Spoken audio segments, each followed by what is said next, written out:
Everybody. What is happening? What's happening? It's Seth and Forrest on the Sunday show On the Line. They keep pairing us up, and I don't know why. Apparently, some people enjoy the pairing. I do see a lot of spirited comments, and they're like something about we bumped into each other totally unplanned yesterday because we live 20 minutes apart from each other, but we were both downtown for the No Kings protest, right? And so I show up, and one of the first things a total stranger said, they walk up and they're like, "Hey, I love your show. Forrest is here." And I'm like, whoa. So did you do like a 2+ hour live stream? Yeah. Because you were streaming the whole thing, right? Yeah. I just popped up TikTok live and just walked around with it and was showing everything that was going on. Had at peak about 1,000 people watching, which isn't crazy for TikTok live, but it's not great either. Just kind of showing off what's going on. And then we weren't the only peeps there either. Scotty Fitness, which is he's a great fitness influencer and just generally super nice guy around Tulsa. He showed up as well, and we ended up hanging out for the end of the protest and getting lunch. So follow him if you don't already, if you like positive masculinity content. He's a great dude. But we have a lot of really cool influencer types around the Tulsa area. And we were the three of us were here. I think some other folks were at other ones. We had a protest going down 41st and Memorial or something around the Promenade Mall. Supposedly there was another one on 71st and Memorial around Woodland Hills, although that was kind of dead. The same idiot with a Trump flag and an AR-15 showed up at all of the protests and got escorted away by police from all of the protests for trying to antagonize people and start violence. The same idiot with the big white truck and 3 Trump flags flying off the back, rolling coal around and doing loops around the showed up at all the protests and wasted about 30 gallons of gas in that massive compensation wagon. We had the same, I think those are the two main ones. Then we had the same guy with the Confederate flag as well. The guy was driving around with the loser flag on the back of his truck, and he showed up at all the protests too.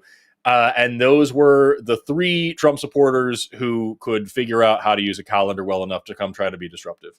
It's funny too, because people are like, those disruptive libs. And all I saw were, I think, 5 Tulsa police officers just meandering through, smiling at people, doing pretty much nothing. And there was a woman giving out bottled water out of a duffel. Are you thirsty? Do you need something? Yeah. Somebody offered me earplugs because it was getting a little loud at one point, and they had like a whole container full of earplugs for everybody. And one of them, pizzas were delivered, I guess. Somebody had pizza delivered, and I'm like, those lawless thugs. How dare they? But it was really, it was pretty cool. And I do hear a lot of the cynics, and they say, well, I hear 2 things, and we can address both of them because I know you'll have an opinion. The first one is, I love your content about atheism and religion, but why do you have to get political? And of course, I just released a Substack on this very subject. What in the world that is of value that has to do with human rights is not political, right? Who you are, what opportunities you have, what you're paid, if you get health care, who you can love, who you can marry, what protections that marriage guarantees you, foreign policy, how you feel about Israel, Palestine, etc. I mean, everything we do in some way relates to politics. And so I think it's either delusion, denial, ignorance, privilege, something where someone's like, well, I hate it when you talk political. I'm like, all you have to do is hashtag Project 2025 to realize how tethered in religion is to much of what we face. You probably heard that, right? I love Forrest when he talks about chemical things going boom. but politics, stay in your lane, pal. How do you respond? Yeah. I feel the exact same way. It's because I get that all the time. Every time I mention or breathe a word about politics, I get the same thing. I followed you for science, not for politics. And if never else in history you've been paying attention, right now you should be noticing that science is political. What science we are allowed to study, what science the government considers good science, whether or not this major government agency is allowed to publish a scientific paper which is riddled with fake citations because it's AI generated, and they fire everybody on the vaccine safety committee and start appointing anti-vaxxers to tell people how vaccines work from a scientific perspective. Like, science is political. Not only what we are able to study in the first place, but what those research studies tell us and how we modulate our lives as a result of it. If you don't think that science is political and you want to keep science out of politics, tell me about climate change sometime. Tell me when the last time you went out and protested trying to save the planet, because science clearly says we need to act, and we are trying to bring this science in front of politicians. But here in America, we have this thing that in biology we just call corruption, but in America we call lobbying, where these major oil companies can pay billions of dollars to hire a politician to say that science isn't real. Science is fucking political, y'all. And so, that's, to me, it's just the stupidest, laziest thing that reeks of privilege to say, I don't want to hear you talk about politics. I don't want you getting political. If you don't like my politics, fucking block me. It matters zero to me. Genuinely, it does. But don't bitch because I'm sticking up for my community and I'm speaking out for what's right. And I'm trying to make the world a better place based on a scientific understanding of reality. That's what you should expect me to do. And if you've been following me for any length of time and are surprised that I don't like Donald Trump or fascism or dictatorship, or that I'm speaking up for LGBT people or for climate fucking awareness, and for progress and for peace and for prosperity of all human beings, if you are shocked that I'm anti-genocide, if you are shocked that I'm anti or pro-gun legislation, I don't know why the fuck you were following me. I don't know what made you feel comfortable with me. I get people all the time. We talked about just a second ago, I mentioned the Confederates, and I talked about the guy flying the loser flag. I've done plenty of things making fun of the Confederacy because, Lord, it's easy. They are the stupidest dumps. And I get people all the time, and they're like, oh, that's my Southern heritage, and then they'll post some ignorant racist shit. I'm like, why the fuck were you here? What made you? I'm sorry. I apologize that I did something that made you feel like you could be a part of my community. What the fuck attracted you to this page where I'm talking about evolution and science and progress and human rights and making the world a better place, that your dumbass was like, oh, you know what? We should have some little stars and bars in here. I'll put the flag of the fucking traitorous, loser, racist, treasonous monsters that fucking left America, betrayed our country, killed American troops, and then lost the war they started in less time than we had a black president. We had a black president for twice as long as we had a Confederacy. And you fucking look at me and you're like, that's my guy. I can follow this dude. He'll support me. Fuck all the way off. What? You know what I mean? So, yeah, I agree with you wholeheartedly. I don't understand those comments at all. What the fuck about me seemed neutral to you? I just get real grumpy living here in Tulsa, where people look at my white ass and think I'm on their team, and I don't know what to do about that. My second point is, yeah. How long was that? All right, that's a good solid 5 minutes. Time. Awesome. That's awesome. Is a lot of the people sit in the cheap seats throwing trash at these sort of efforts to publicly protest. Come on, it's all theater. You're kidding yourself. Nothing ever changes. And I think there are a variety of motivations that come. I think there are a lot of these third party people who think, you got to burn it all down to build from the ashes. And that's the only way to fix it. And I'm like, good luck in Xanadu, because that's a total fantasy land. You have other people who think that nothing changes without violent protests. So you got to go out and punch Nazis and you got to do all this other stuff. And so the people who are protesting peacefully, they're not really accomplishing or affecting positive change. I totally disagree with that. I really, Natalie and I were talking about it when we were downtown yesterday. She came a little later in the event. And, there are a few things that motivated me. First of all, I think that protest equals pressure. I don't think you see 2 to 3% of the American population demonstrating in 1,900 plus protests all around the country and around the world. I don't think you see that if you are an elected official and just think nothing of it. I think, where there is light, there is heat. I want history to look back and see our faces publicly. I want a history to look back and say there was a resistance and there have been peaceful, nonviolent protests. Has been a massive part of our history. Don't tell me Rosa Parks wasn't effective because she didn't go out and punch somebody in the face, or whatever. Mm-hmm. She didn't have to go smash glass in order. And I realize that her story is part of a much larger machine.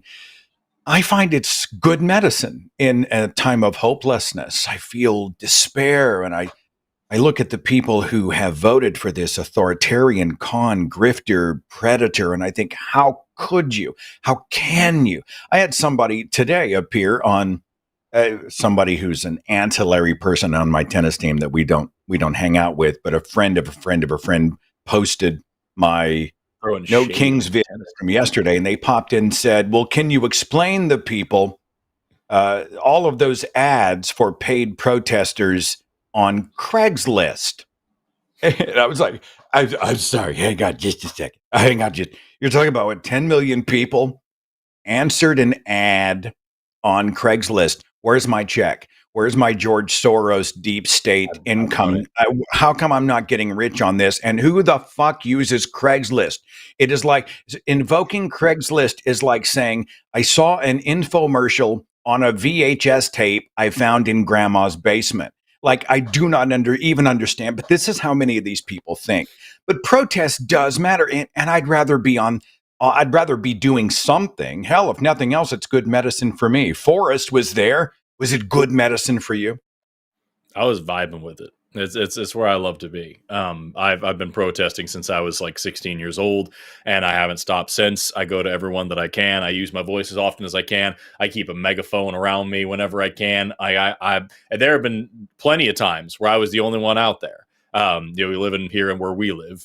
I've been out on the street corner with a sign and nobody else around me, and getting all manner of hate and heat, but it's worth it. It's more worth it in those moments, because as uncomfortable as that is for me, like, how scary is it then for the people that I'm speaking up for to live in this same community? You know what I mean? So that's, to me, it's as close to sacred as I think anything is using that freedom, using that right, using that opportunity, using that fulfilling that obligation to get up and speak out for your fellow people. And that's the cool thing about Tulsa, is that, like, maybe this is a unique thing here. I think it is. But like the protests here, like you said, there were a few cops there. And I'm not saying anything positive about the cops in Tulsa. Don't get me wrong. But like the fact that so few of them were necessary, so few of them felt the need to come out and be bullies. There were a couple of cars that blocked off one of the little roads that we were on. And I think I counted 5 cops all day that were standing around. One of them kind of ushered people away from the library steps because some people were blocking the entrance. That was as violent as the police got with us here in Tulsa. Because everybody out there, to speak to your point, nobody was there to start a fight.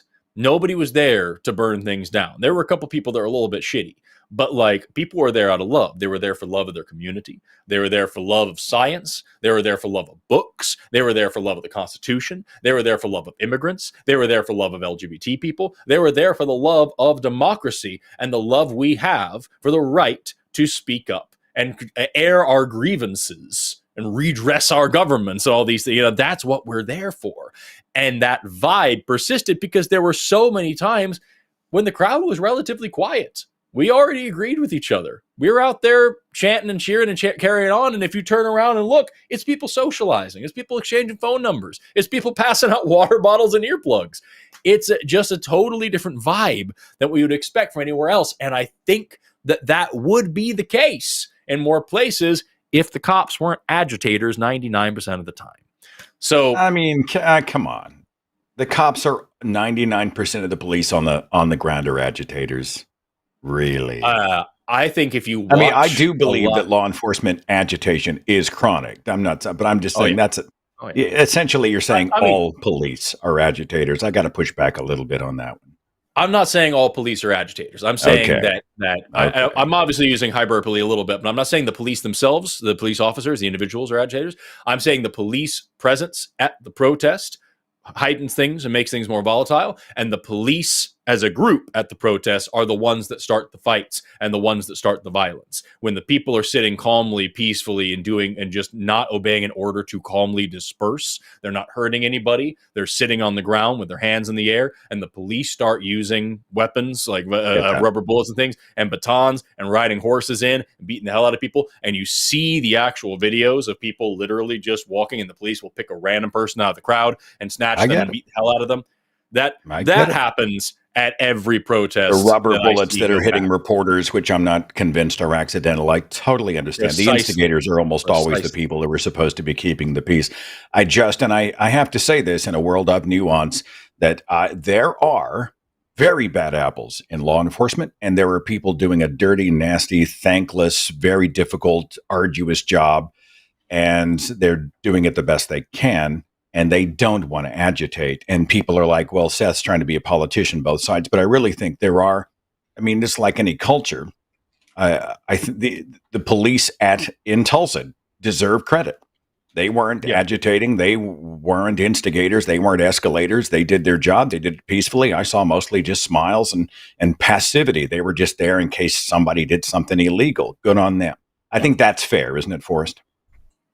So yes, and that's what I'm talking. Like here in Tulsa, again, I want to be very clear. I'm not saying anything polite or pleasant about TPD, right? They did what they were supposed to do yesterday. They don't get any praise from me for being normal, because most of the time they're fucking not. This is the same place that the same department that killed Terrence Crutcher. And this is the same department who just last week ran over a man who they were arresting for jaywalking because they forgot to put the fucking car in park. I get it. I'm not saying anything nice about TPD, but yes, they were chill yesterday. But what I think is more important is that, like, take, for example, BLM a few years ago, right? 93%, I think the number was, 93% of Black Lives Matter protests across the country were entirely peaceful. 7% of all of those thousands of protests with tens of millions of people ended up with something becoming violent, and most of that has been traced back to white supremacists and external agitators coming in and causing problems. But that's neither here nor there. The point is, when you talk about Black Lives Matter in the media, even now to this day, the major focus from the right-wing talking heads is that these were violent, dangerous riots where people burned down buildings and destroyed, set cars on fire, and babies were torn from their mother's arms, and all these horrible things happened, which that's a whole other thing, because it's exactly what was said about Martin Luther King. But like that 7% of the time things went poorly, that is all that makes the news and the talking points even now to this day. And so if you're going to talk about that when you're talking about the protests, I think you ought to at least give the same fucking discourtesy to the police when we have so many times. You write off when a police officer doesn't, it's one bad apple in the good. No, you should be talking about the 7%. You should be talking about the 40-something percent that beat their wives. You should be talking about the amount of times that they cause disruptions at these protests. You should be talking about the human rights violations. You should be talking about the murder, the rampant murder of unarmed black men. You should be talking about those things as strongly as you try to condemn an entire protest movement, because 7% of the time things didn't go the way you like. I think you and I are talking about two different. I was talking about the 5 cops who were peacefully just hanging out and causing no trouble in Tulsa, Oklahoma. Yeah. That's fair. Yeah, and I'm saying they get no praise. Well, they weren't in L.A. instigating riots, is all I'm saying. And to say to me, all generalities are false, including this one. We've all heard that one. So I'm just saying, maybe a little nuance. I'm not saying that institutionally we don't have systemic racism throughout law enforcement, but it's almost like talking about the military. Do we see people that are part of this sort of bloviating, chest-thumping, God and country, love it or leave it, I want to go shoot somebody, military culture, or are there good people who genuinely care and want to obey the law, serve their country, who are grieved about deployment against a governor's wishes, against the United States citizenry, And that's really true. In fact, there are a lot of reports coming out about intermilitary people who serve in the armed forces at every level are massively concerned about the politicization of the armed forces and the fact that, hey, this isn't what I signed up for. I didn't sign up to go after my fellow human beings. But there are others like ICE, they're running around with their masks up and they're guilty of the most atrocious human rights abuses. I think it's situational case by case. That would be fair, wouldn't it, Forrest Valkai? I mean, every time I ask you a question, there's this pregnant pause which says, no. That's all I hear. Well, it's no. Like, no, I agree. Like that, just what I'm trying to get away from is any kind, like, okay, so there was over 40,000 commercial flights around the United States yesterday. How many of them crashed? Probably none of them, as far as I know, right? 40,000 commercial airlines picked up, took off, did the thing. Not a single one crashed. Are we having a fucking parade for the pilots, or did they do their job? And so, as I say, and like that's where I'm at with this. I'm not saying they need a snow cone.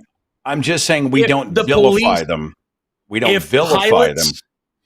If pilots crashed airplanes at the rate that police violated people's civil rights and shot unarmed black people, I think we would have a very different conversation about the nature of commercial air travel. And so, like, I agree entirely. I think you and I agree. I'm not saying that we're not singing sweet love songs to them. We're simply saying they weren't the people instigating and throwing tear gas and escalating and causing the riots in cities all across the country. That's all I'm saying. That's not an unfair statement of fact. It's not. It's not. I just okay. Look, I know this is a hot button. By the way, I do see the callers on the switchboard. This is what happens, and I kind of like to go off for 20, 30 minutes before we get into the calls. But it's always fun. I agree with what you're saying entirely. I just think it's funny. It's hot. I mean, we understand institutional racism. We understand systemic problems. We understand the deep-seated bigotry and abuse of power, and we see all of these other issues. There are 1,000 gears in the machine, and a lot of people say, well, it's weak or it's cheating if you want to approach these things with a measure of nuance. But I also think, as creatures of data and as creatures of humanity, it's okay to try and be fair. We want to fit everything in a box and crush the box. I, for one, appreciate the fact that the protests yesterday were pretty much uniformly and unanimously peaceful. I didn't see the police escalating, instigating, riling people up. I saw people with smiles and signs, some of the best signs, by the way. And I just saw a video posted to Instagram where someone took scenes from the Trump parade, which was apparently not well attended and not well organized and looked really, really sad. And they added a weak sauce version of the 2001 soundtrack. So you see the little tank squeaking down the road and you hear this. And then you see the bleachers with a smattering of people and empty fields in front of a stage. And Trump looks like he's having a stroke as he's sitting behind the bulletproof glass. I will put it in the chat. You must, if you have Instagram, you must look it up. I have not laughed that hard and I don't know how long. The humor is one of the best ways to take down the power players, I think. Just roast that sacred cow, right? Also, to the person in chat who says Forrest has never had to call the police, you don't know shit about me. There's a lot of reasons why I hold the beliefs that I do, and data and personal experience are both among them. Fun fact: that's fair. You can have both personal experience and also you can also read statistics as well, and both of them can go in the same direction. All right. I'm sort of browsing the switchboard. That's such a bullshit line that I hear all the time. Just like, oh, you criticize the police, wait till the next time you need to call. Okay, yeah. I can't wait for the next time something bad happens to me. And so I can call a number and wait 45 minutes for somebody to come shoot my dog and tell me they can't help. It'll be great. God. Forrest, you are more likely to have someone who arrives who is actually there to try to do some good than you are to have. But it doesn't mean the dog shooting abusers and the power. It doesn't mean all those people don't exist. But don't you feel like by saying they're going to show up and they're going to be late and they're going to shoot your dog? I mean, is that really fair? Is that really fair? And they're going. They do exist, and they are also a systemic, unchecked, and growing problem, as is gang affiliation within police officers as well. I get it. All right. I'm just saying, I'm not I refuse to praise a system for behaving the way we expect it to. I'm not asking you to praise it. The time it's a problem. I'm not asking you to praise it. I'm simply saying don't necessarily vilify everybody as being guilty whenever there are good people doing a difficult and dangerous job the best they can. And I think, and it's not popular among many of my fellow liberals to say that, because they think, well, then you are excusing the abusers. And I think, no, I think that's nuance. I think there are 700,000 law enforcement officers in this country, and I think not all of them fit in the box that you want to crush. That's all I'm saying. No, I agree with you. There are plenty of amazingly good police officers out there, as long as they don't report on any of the corrupt ones, because then they get fired. And if you have 99 good police officers and one bad police officer, and those 99 don't get rid of the one, you have 100 bad police officers. And that's what we see a lot of the time. All right. See, did you see this exchange of ideas? You see that? Yeah. You see how that's done? And yet productive. We remain brothers in the Lord.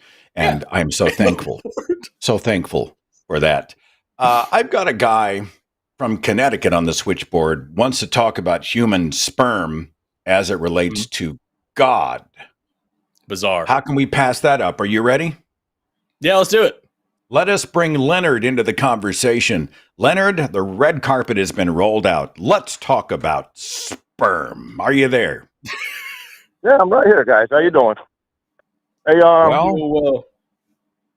Forrest, this is Leonard Nimoy, a.k.a. Mike Richardson. I've been in your comments for the last 3 or 4 years. Yeah, I was about to say, it sounds like Mike. Yeah. Sounds like one of Mike's arguments, I'm glad you're on at 3 today instead of 7. Makes it easier for me. Anyway, let's get right to it. What do you want to talk about? What is the content of your call? All right, so, for one,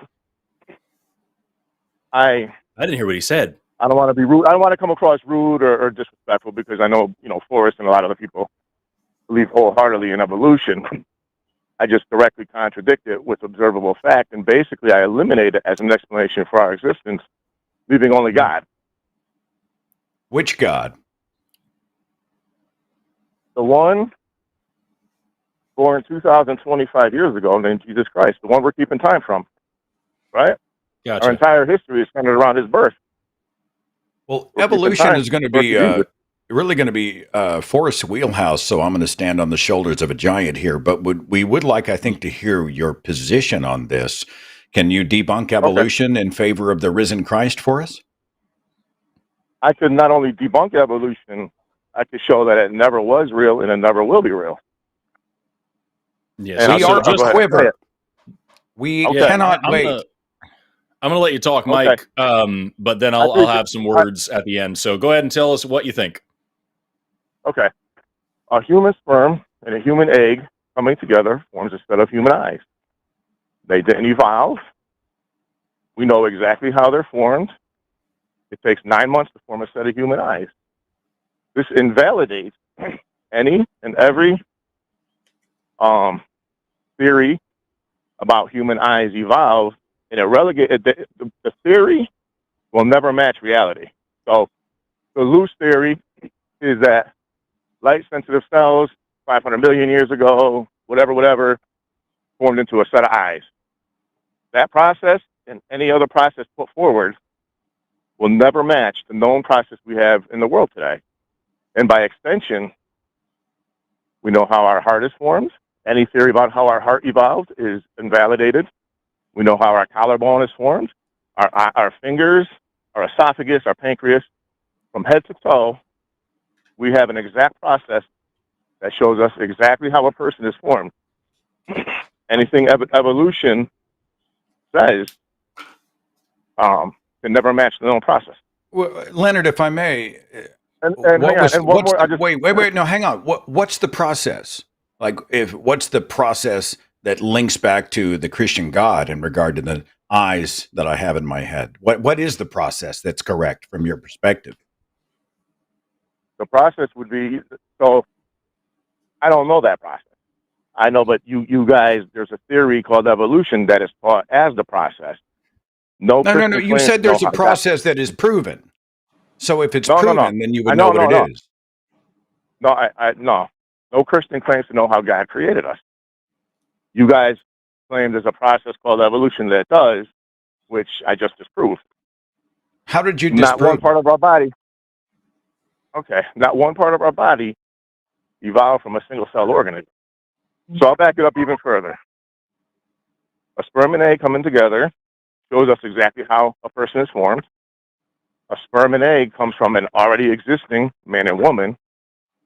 If evolution were to be real, there has to be a second process that forms a person without a sperm and an egg to explain where the already existing man and woman came from. In effect, two separate processes that form a person, our eyes, our heart, our ears, etc. He's all yours for it. Called evolution. Yeah. The process called evolution can never match the real process we have, the known real world process. Right. So this is why I wanted to I'm glad we just let Mike speak at the beginning here and just say everything that he had to say, because this is what Mike has been saying in my comment sections for years now. And he has been corrected and explained just literally basic, and I'm not saying that to be condescending, actually genuinely basic biology. Had it explained to him countless innumerable times by several science communicators and several just random commenters. And he just says the same things over and over and over and over and over. And now after like the 15th time I've tried to goad him into calling into a show like this, I guess he finally got around to doing it. So we can say the same dumb shit here on this show. The two claims that Mike makes over and over are that evolution can't be true because a male would have had to have evolved, and then a female would have had to have evolved separately within that male's lifetime.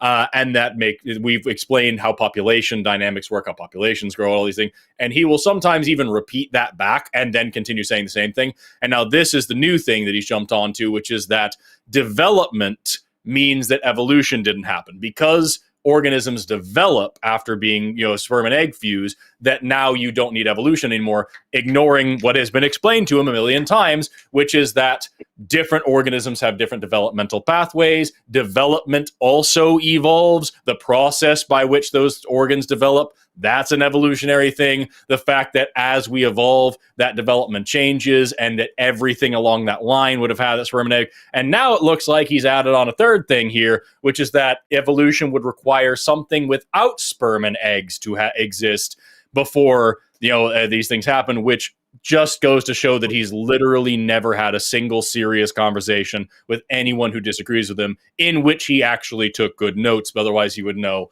why that makes no fucking sense, and that there are indeed plenty of organisms that don't use sperm and eggs, some of which are our ancestors. So, Mike, here's the thing that I want to ask is, you've been saying this nonsense on repeat on my channel and many other channels for months and months and months. You've had plenty of people that have corrected you and explained to you how basic science works. You have had plenty of people beg you to just at least acknowledge the ridiculous shit that you're saying and why it doesn't even line up with what evolution actually is. Whether or not you believe in evolution, you're not even trying to argue against evolution. You're arguing against a straw man fairy tale of evolution that you've made up in your head in order to make it easier for you.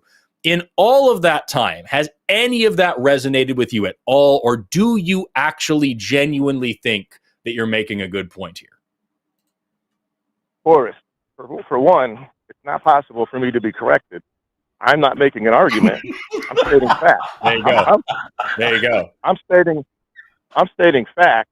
A sperm and egg coming together really does form a set of human eyes. You are making the argument. You're making the argument that there's a second process called evolution. The process you argue for can never duplicate or match the real process we have in the world today. It never has, and it never will.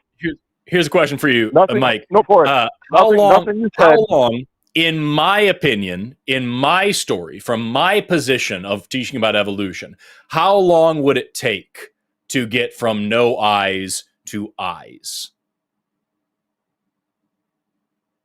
Shit, are you there? Yes. Hello? Go ahead. Yeah. All right, we're asking you a question. How long would it take? Forrest, yep. you're from my position. You want to rethink? From your position, right, from what evolution would teach. You're asking how long. So you're looking for a measure of time, correct? Yep. How long would it take? do you think would be a eyes to measure of eyes? time? So, Forrest, Typically, you're asking for a measure, Forrest. You're asking for a measure of time. You're not showing a second process that forms our eyes. This is how you were fooled in the first place. You, right. Evolution. Mike, I'm asking you a direct question. If you can't answer a straightforward question, then I see no reason to continue with the conversation because I don't think you're fucking serious. I'm going to be very honest with you. I don't think you're serious. I think you're bullshitting, and I think you just found this line that makes atheists and liberals and evolutionists and all the whatever else. It gets people upset and it gets you attention in comment sections. There's no way that somebody can say something as brainless as what you have been saying. I'm going to put you on mute for a second, Mike. There's no way that somebody could say something as brainless as what you've been saying for as many months as you have been saying it and be corrected by as many people as you have been corrected by, and then still have the arrogance to say, I cannot be corrected unless you are just either completely, genuinely oblivious to how thinking works, or you're just an attention-seeking troll. I tend to think you're an attention-seeking troll. Are you asking him then to articulate what he thinks your position is? Yeah, that's part of it. Yeah, because I'm trying to walk. If Mike is even remotely serious about what he's saying and actually isn't just completely trolling, then I would like to walk him down the pathway to just show how ridiculous what he's saying is. And in order to do that, we need to at least agree on what the alternative position that he's arguing against even is. And so here's how it is, Mike. I'm going to ask you the same question again. If you can't answer a straightforward question, then I'm not going to continue wasting time with you. We have serious callers that actually believe in the shit that they're saying, and I'm not convinced you're one of them. So, Mike, we'll bring it back on. Same question again. In my position as an evolutionary biologist, how long does it take to get from not having eyes to having eyes in evolutionary time? I'll give you 5 billion years. That's 500 million more than you guys claim how old the Earth is. I'll give you 5 billion. I'll give you 14 trillion years for it. You can have all the time you need. Okay, so that's not true, but let's just stick with it for a second. So let's say it's going to take billions and billions of years. How many generations exist within those billions and billions of years? Billions and billions. Sure. So now, when a sperm and an egg fuse and develop eyes, how many generations is that? 1. Right. So do you understand the fundamental difference? Do you understand the fundamental difference between evolution, which is a gradual change in organisms taking place over multiple generations for multiple years, and development, which is one single generation developing exactly one time? I understand what you're trying to say. Do you understand the difference between those two concepts? Yeah, well, I understand one is real, and one you're using time. Do you understand the difference between those two concepts? Yes, I do. Okay, great. So now that we understand the difference between those two concepts, do you understand that development, the process by which eyes and limbs and all these other things you're talking about come about after sperm and egg fuse, those developmental processes, those developmental pathways are also subject to change? No, they're change, genetic variation. That's it. So you said it's not just genetic variation. It's not just genetic variation, but that's not the point. No, the point is some sort of change, right? So generation 1 has a set developmental pathway X. Generation 2, through some sort of change, genetic or whatever, has now developmental pathway Y, right? Sure. Okay, great. So now, over millions and millions of years and millions of generations, do you expect that the developmental pathway to create eyes has been exactly the same in my worldview? In your worldview, no. In reality, yes. Exactly the same. So, do you understand now how you are not actually arguing against anything that I am actually saying? You are making fallacious statements that show that you have no understanding of the difference between evolution and development, or evolutionary development, which is a totally different thing. And you're just saying nonsense without actually grappling with what evolution actually is. Does that get through to you a little bit now? No, of course, I completely understand what you guys believe. I just show in the real world that our human eye is formed by a sperm and an egg, and it has nothing to do with anything you just said. Right. Where does sperm and eggs come from? Forrest, all you did just now was hide behind time. You offered no science. You offered no duplicate process that forms a set of human eyes. I You didn't can't do hide it. behind anything. I just clarified what my position was. Okay. Would you like to try to evolve a set of human eyes? Even if you could, what you're saying isn't real. It doesn't exist in Is the it real world. possible, Leonard, is it possible for me to evolve into a different thing with different organs? In my opinion, in my worldview. And well, I don't know. Now you're asking something different because you guys, according to what you guys believe, No, anything is possible. I'm giving a follow-up. I'm giving a follow-up based on the thing that you just said. You asked me if I would like to try to evolve a pair of human eyes. So I'm asking you, in my worldview, from an evolutionary standpoint, is it possible for me to evolve a new organ? No. So why would you ask such a silly question then? Well, I'm demonstrating that you nor anyone else on the planet can evolve a set of human eyes and duplicate the known process we already have. And also, you're saying that's not possible. I also don't think that's possible. So why would you say such a silly thing rather than just to try to make a straw man of evolution so you can continue to feel like you're right? I am right. It's not debatable that I'm right, Forrest. Human eyes, it's we know easily how debatable they're because you've yet to say anything that makes any fucking sense, Mike. Everything I said is observable fact, Forrest. Nothing. Let me ask you a different question. Let me ask you a different question. Do individuals evolve or do populations evolve? That's the second most common cop out. I would say neither. I could care less. It doesn't matter. In my opinion, from an evolutionary standpoint, do individuals or populations evolve from an evolutionary standpoint in evolutionary biology? Evolutionary standpoint, you guys. Am I still here? Waiting on your answer, Mike. Yes, you are. Okay. So I heard another beat. I don't know what that's about. From your point of view, I know you guys believe populations evolve. So when I contrast a real process with an evolutionary process, that's the most common, hiding behind time and saying populations evolve. That's how you guys get around actually addressing the issue. So, Mike, when you say that when we say that populations evolve, you understand that within a population, there is genetic diversity, right? Yes. So now let me ask you three quick things. You understand and you agree, surely. Well, hang on a second first. There's genetic diversity. Humans will always be humans. You could have Andre the Giant, Triceratops, Morgan Freeman, three completely different looking humans, but they're all still human. None of them will ever evolve antlers, fins, wings, any other things evolution claims. Very fun Kynes argument. It's a complete waste of time. The question I was going to ask you is, you understand and you agree surely that DNA is heritable, right? Yes. And you agree entirely, I'm sure, that DNA is broken up in individual genes and that those genes come in different flavors that we call alleles, right? Sure. And you understand and agree, surely, that different alleles are better suited for life in different environments, right? Sure. Right. So if I have a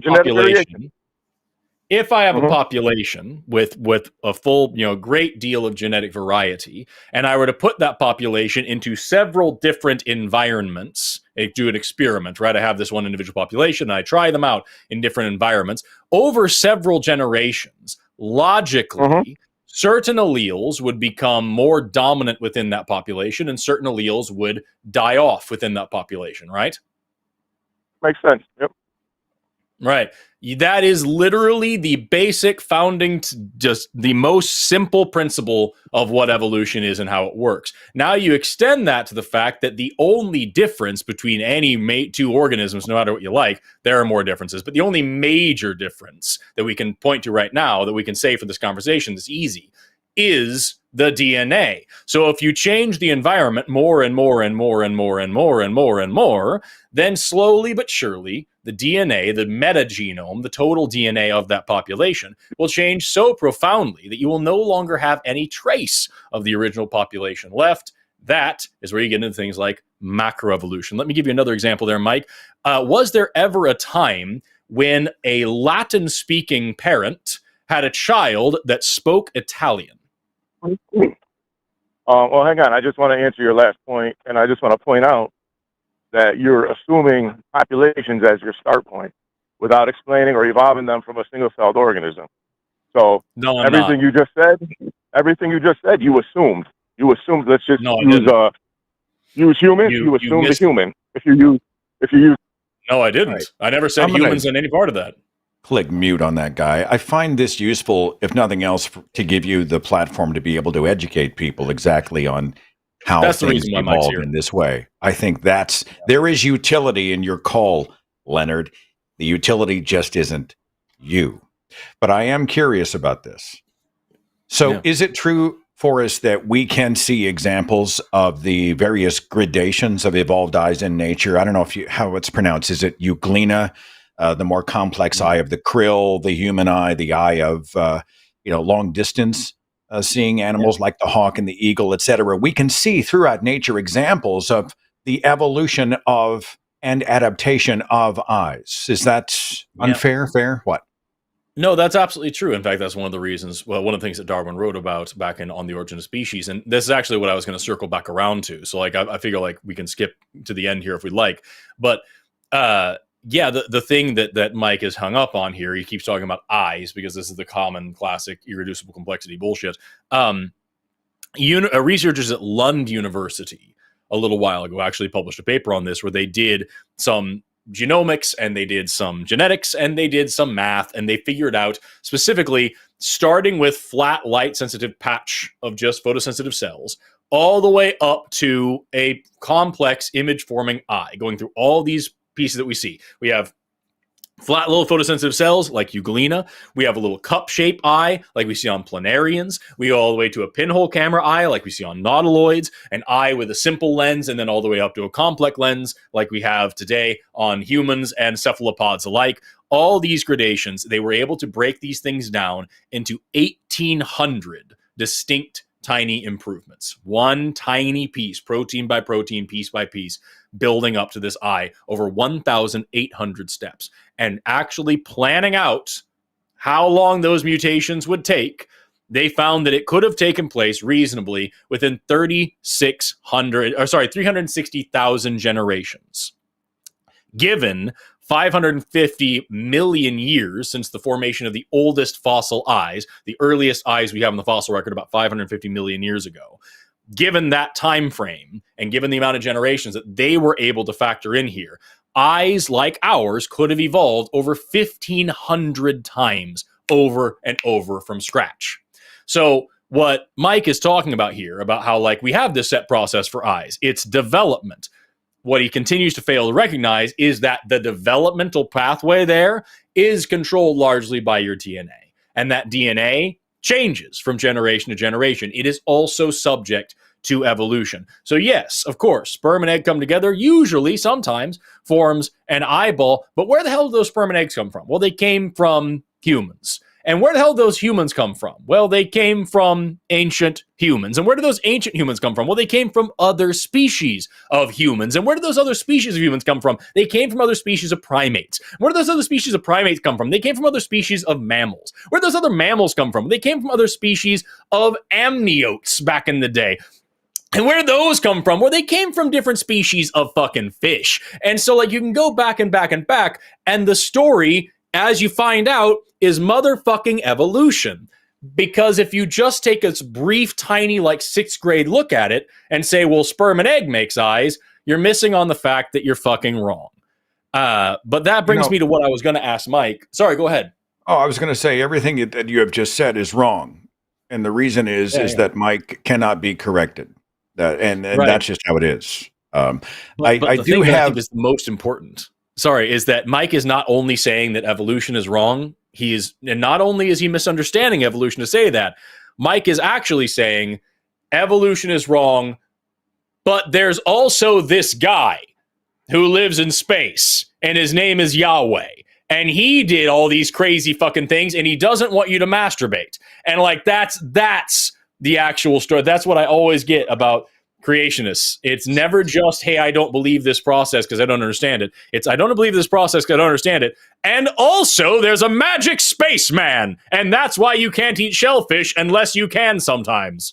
So are you saying you want me to unmute his call? Because if I don't have to, Yeah. You know what I'm saying? Would you like? I mean, do you want to continue and ask him the next question? I want to ask Mike one more question, and I don't think he'll be able to All right, keep hang up on. with This it. is going to I'll be a honest with force you. of will. Just hang on. I Yeah. need to enhance my comm. I need to center my chakras, align my vibrational energies in the positive. And Don't do that on you are camera. unmuted, Mike. Go ahead. Am I gonna have a chance to respond? No, No, I'd like but Forrest Mike, what to you said ask is you the pretty next boring. question. Okay. Yeah, we're going to move on to the All next right. thing because what you said is dumb as hell, and I don't have time for it. So the question that I asked for you was, is there ever a time in history when a Latin-speaking parent had a child who spoke Italian? I would say no. Right. Why? Have no idea. Have no idea. Why? Because the You have parents, no the idea. parents would speak So Latin. the reason why The parents would is speak Latin, and the because kid would learn Latin. Italian comes from Latin, and yet there was never a time when a Latin-speaking parent had an Italian-speaking child, because it takes lots and lots and lots of generations with little itty-bitty changes between each single generation to finally get to Italian.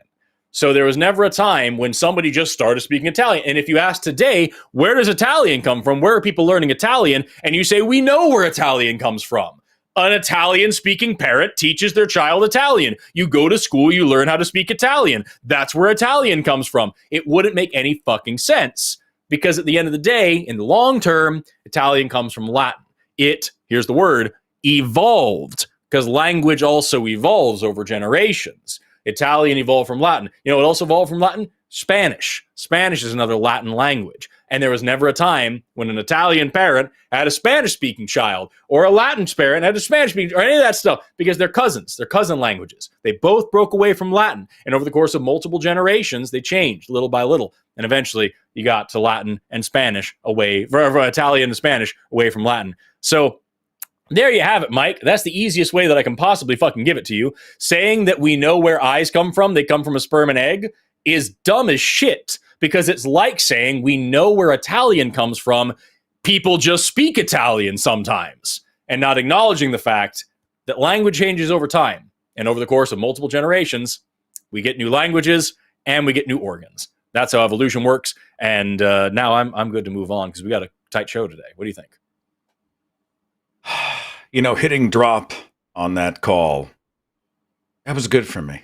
That was good for me. Yeah. Bye, Mike. And I hope you have a wonderful, wonderful life. Credit where it's due. I've been never corrected. trying to, right? Credit where it's due. I've been trying to get Mike to actually like grow a spine and call into a show like this for a long time. It sucks to see that he brought the same A game that he always brings, which is, I don't know how science works, and that means I can't be wrong. I just love this. And of course, he connects no dot back to the specific God with a proper name. He's like, okay, well, evolution is wrong. Instead, we originated from a couple of magically conjured garden nudists who chatted up talking snakes.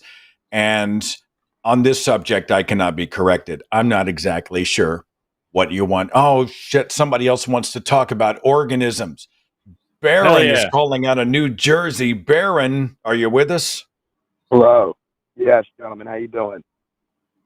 Well, after this last call, we're both rather traumatized, but we're going to reset just for you. I would say I'm just along with you as far as this conversation. That was ridiculous. I'm tired. Thank God that ended. We would like you to raise the bar. Go ahead. Yeah. So shout out to my buddy Josh, aka Nice.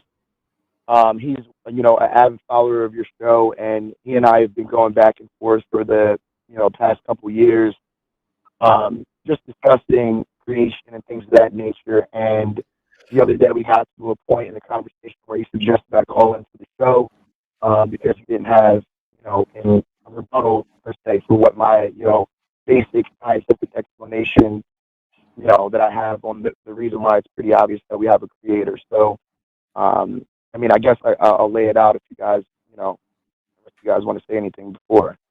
Yeah, go ahead. Go right for it. So, it's pretty simple. I mean, all life that exists, every living organism that exists, comes from another life, right? And every single living organism is intelligent as well. So if all life comes from life and nothing else that we have in our observable experience says that there's, a way for a living organism to be created from a non-living organism, it would stand to reason that with whatever created us, I'm not even making like any type of Christian argument. I'm not a Christian or anything of that nature. I'm not religious. I do believe in the scripture. We can get into that if you have any questions about that. But again, there's no organism that's living that we can observe that came from something that was non-living. And every living if I may, I organism need has- clarification, Baron, because I'm the non-scientist in this conversation. So you just said, if I heard you right, and it's a little phasey, you said all life came from life and all life is intelligent life? Yes, all forms of life that are living organisms have a form of intelligence. Okay, I'm going to stop right there. Forrest, how would you respond to all life is intelligent?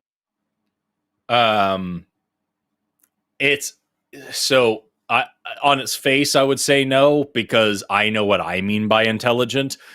But if you're saying like, I would ask, what the hell do you mean to say something like that? Like, it sounds to me like you're saying like from a molecular level, there's some sort of like seeming intentionality, like things are doing stuff, they're doing specific jobs, they're behaving in certain ways, they're following certain pathways, and that you could conflate with intelligence. Maybe that's where Baron's going with it. I just want more clarification because I disagree with you, but I want to know why I disagree with you. I mean, when I hear intelligence, I think agency, I think consciousness, and then I'm like, all life is intelligent. Right. You haven't driven behind or in front of me on I-44 at rush hour, you know what I'm saying? So go ahead, Baron. How do you mean intelligence? Yeah, I mean, intelligence, like you just said, consciousness, awareness, intelligence has being, you know what I mean? Like if that is the case, if we all have intelligence, if we all have, I mean, especially human beings wise on a human level, because that's what we're talking about, the foundation of human life. So if human beings all have intelligence and consciousness, and they all came from another living entity, it would stand to reason that human life comes from a living entity and a living organism, which Yahuwah, who I know yeah, hang on, Barry. Yeah, we can get to Yahweh in a second. What are you telling me that all even single-celled organisms are intelligent in that way? Not in the same way that a fully formed human is, but all cells, all organisms have a form of intelligence, and they all come from a form of life. The level of intelligence increases, obviously, with the evolution of the cell. But again, the argument isn't necessarily about what level the intelligence starts from. We know that the organism is living, and it has to come from another living organism because no human being has ever observed life coming from non-life. Okay, I'm not going to trip on intelligence. I think we're operating with different perspectives. Forrest, Valkai? I'm curious to know, like, what would you say life is? Life is existence, consciousness. You know, it's life. It's being. Life is being. Right. So rocks be. No, they're not. They're not living. Okay, so what's the difference? We're talking about humanity. We're talking about human beings. Right. But what's you said when I asked you what the definition of life is, and you said existence. And being. Yeah, personhood. Having personhood is what we're talking about as far as this conversation. Obviously, we're talking about human and where human beings come from. I didn't ask you just a living organism. Sorry, I didn't ask you what humans are. I asked you what life is. And like, I would disagree that life, every living thing has personhood. I think personhood is a social and legal construct among some civilizations of humans. Right. For the organisms that do have personhood, for human beings that do have personhood, they come from living organisms. Can we at least get to the ground level point of saying that all organisms come from living organisms? What? Yes. So that's called the law of biogenesis. Life begets life. All life comes from other living things. I agree on that. What I'm asking you is, what is life? Life, for what we are discussing, which is human beings, it entails. I'm not discussing human beings. I'm discussing life. All life. Why are we discussing things that are inanimate objects when we know that the I'm not. conversation is about creation? That's what I'm not discussing inanimate objects. I'm asking about life. Here's the thing, Baron. You're saying all living organisms come from other living organisms, and you're using this as an argument for creation to say that like there's no other way that we could get living things. Not every living thing is a human. So if you ask me, do all humans come from other living organisms? Of course they did. Humans evolved 200,000 years ago. Life goes way before that. But certain point, we're going to get to the beginning of life. We get to the point of abiogenesis 3.8 billion years ago. And now there's a day when there isn't anything that's alive, and then there's a day when there is something that's alive. And that's what I'm trying to get to. If you're going to say that every single living thing comes from another living thing, if you're going to say, Barrett, excuse me, I'll finish this up and I'll let you speak. What I'm trying to get across to you is I agree that today, right now, all life comes from life. That's the law of biogenesis. And yes, on this planet today, all life comes from life. We're on the same page. But the point of abiogenesis is that wasn't true one time. It's the same thing with cell theory. The third tenet of cell theory is that all cells come from other cells, except for at least one time. And so that's what we're talking about here is if we're talking about creation, we can't be talking about humans. I don't think humans, popped into existence out of nothing. I'm talking about the beginning of life on this planet.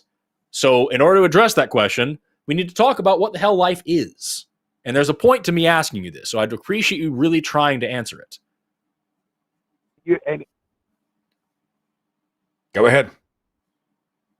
Oh, okay. I'm sorry. I heard the beep. I thought they put me on hold. But no, my point I did. Go ahead. Okay. Am I back on? Yes, you are.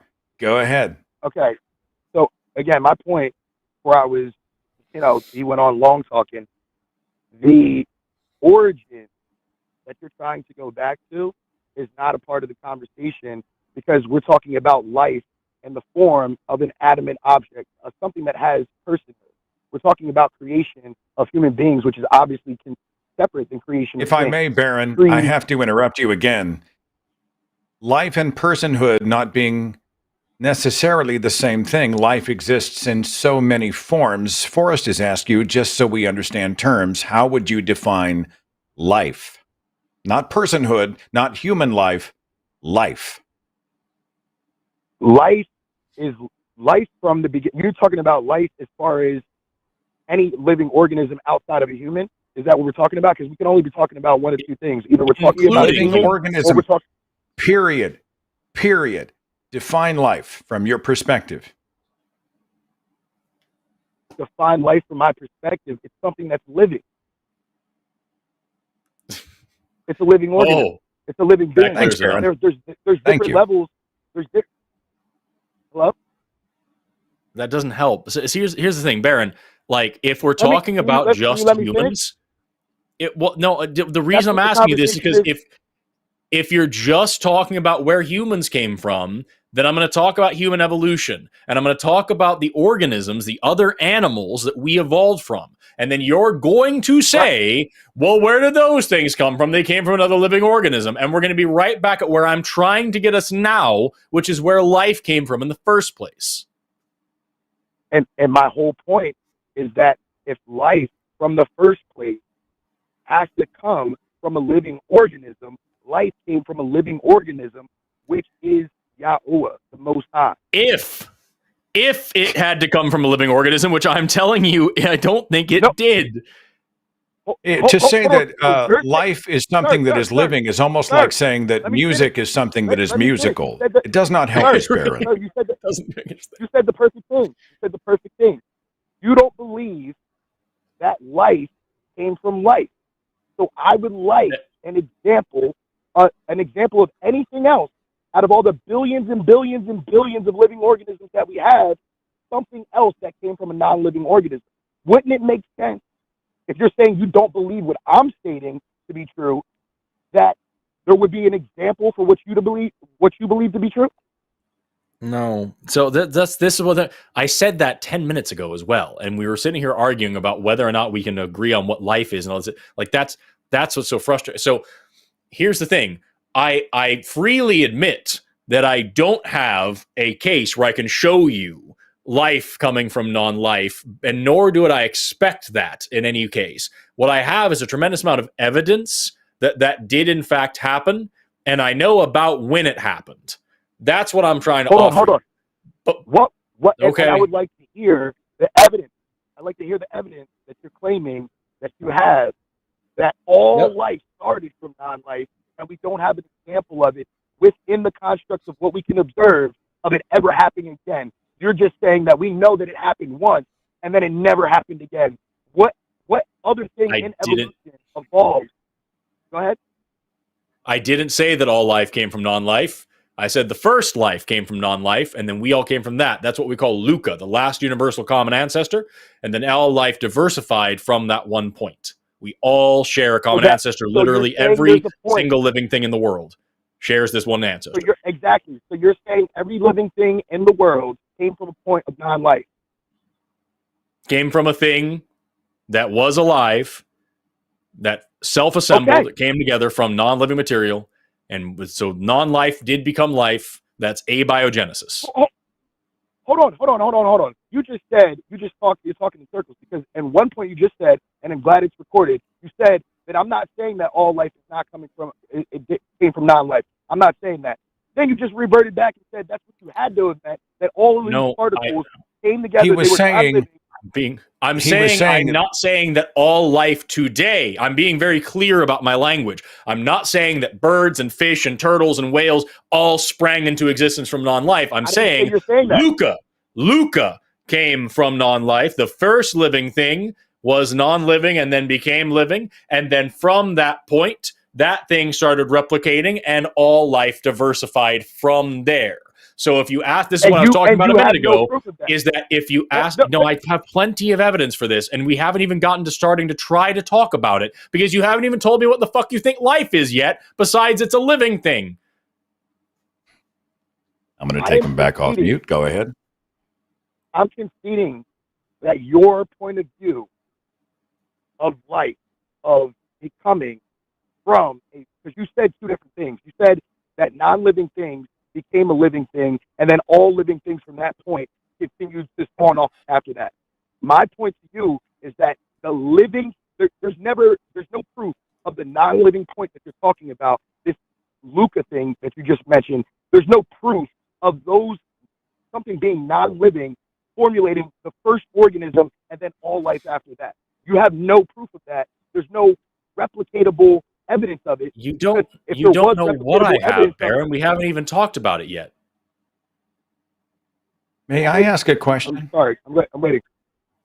It's not simply that I want to participate, but I just have a question. Baron, would you accept that you, even down to your genetic level, are walking, talking evidence of evolution and your relation to the entire living world? Would you accept that? I don't believe in evolution. I'm talking about, for the purposes of this argument, I'm willing to concede that evolution is 100% correct. And I would like for you to show me. Wait a minute. Do you not believe it, and you also concede it's 100% correct? I'm not sure I understood your statement. I think he's saying, just for the sake of argument, he's just rolling with it. I understand. Thank you. I worry that we are now in a swirling eddy, and you are never going to define what life is for us, which allows. So now we do not have a foundation on which to have the larger conversation. What I'm interested in the moment is, how are you connecting life today to the Christian God Yahweh, and doing so in a provable way? No, you cannot give me beliefs that I do not have. I denounce Christianity. I do not believe in Christianity. I don't think that there's a Christian God. None of that. Okay.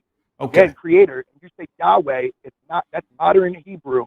We're talking about Paleo Hebrew. The way you would pronounce that is Yahuwah.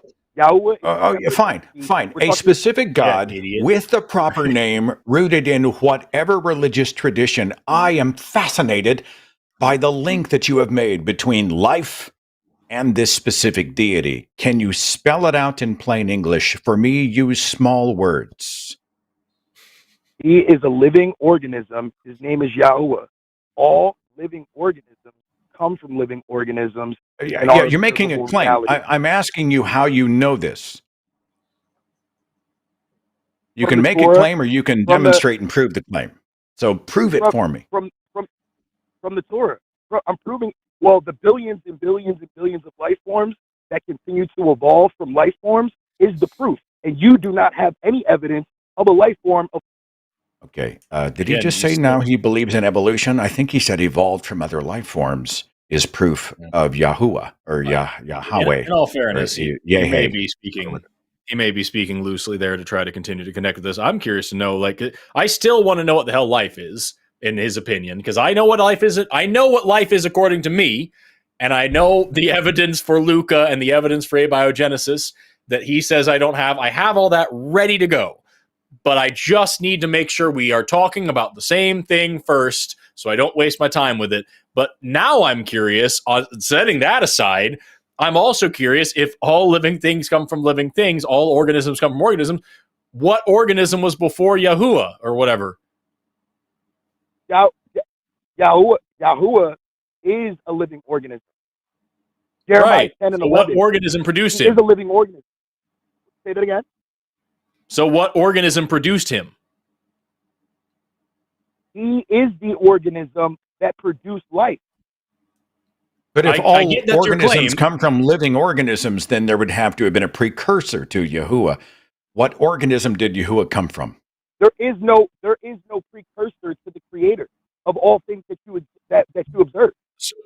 So just to be clear, if you can use special pleading for Yahuwah to say every living organism comes from a living organism, Yahuwah is a living organism that did not come from a living organism, then what's the problem when I'm presenting you with all life comes from life except for this one single event called abiogenesis where non-life produced life? What's the difference between our claims? I have an answer. I'm asking you for yours. The difference between our claims is that we have continuation of Yahuwah and the proof of Yahuwah in the scriptures, through the Torah, through the prophets, and through the Gospels, not in the foundation of Christianity, but in the reality of where our existence comes from the foundation, as well as what we can actually observe in our day-to-day life. You're going off of something that you can't. You're predicting something off of make-believe, which is what you're trying to claim. My point of view is make-believe. When your foundation, you're saying, is exactly the same? Are you saying that your foundation is no different than mine? No, I actually have evidence for my claims. And you're quoting a book with dragons in it. So that's just kind of where we're at. You still haven't given me any evidence. I know, dude, I know I haven't given you any evidence. We haven't gotten there yet. You still haven't told me what you think life is. I told you I concede, because you're the biologist, that whatever your point of view of life is can be that point of view. You give me the definition of what you believe, I'll concede to it. Okay, then we'll go with that. We'll go with that, and then we'll try like hell to summarize some of the evidence for abiogenesis, because we're already in 20 minutes into this call.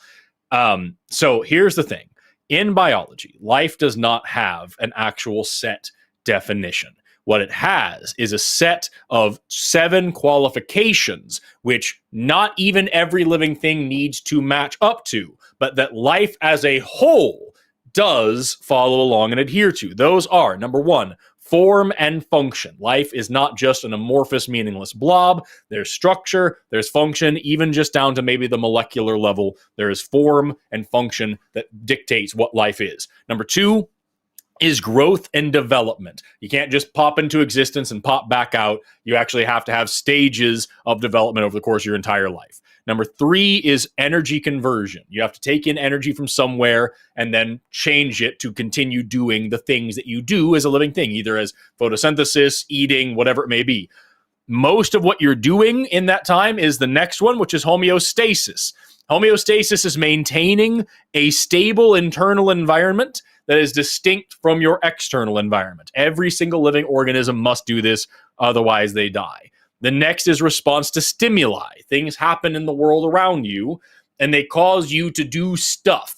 Whatever it may be, doesn't have to be like a big thing, just any kind of response to stimuli in the surrounding universe is a prerequisite for life. The next one, number 6, is reproduction. You make more of yourself. You continue to create more copies, and those copies tend to be flawed, which is why number 7, the last qualification for life, is evolution. Life evolves. It always, always, always does. It is actually impossible to get away from if you know how life works even a little bit. So those are what life is as they do those things. Now the question is, how do we get from non-living material to living material? We look at what makes living material, right?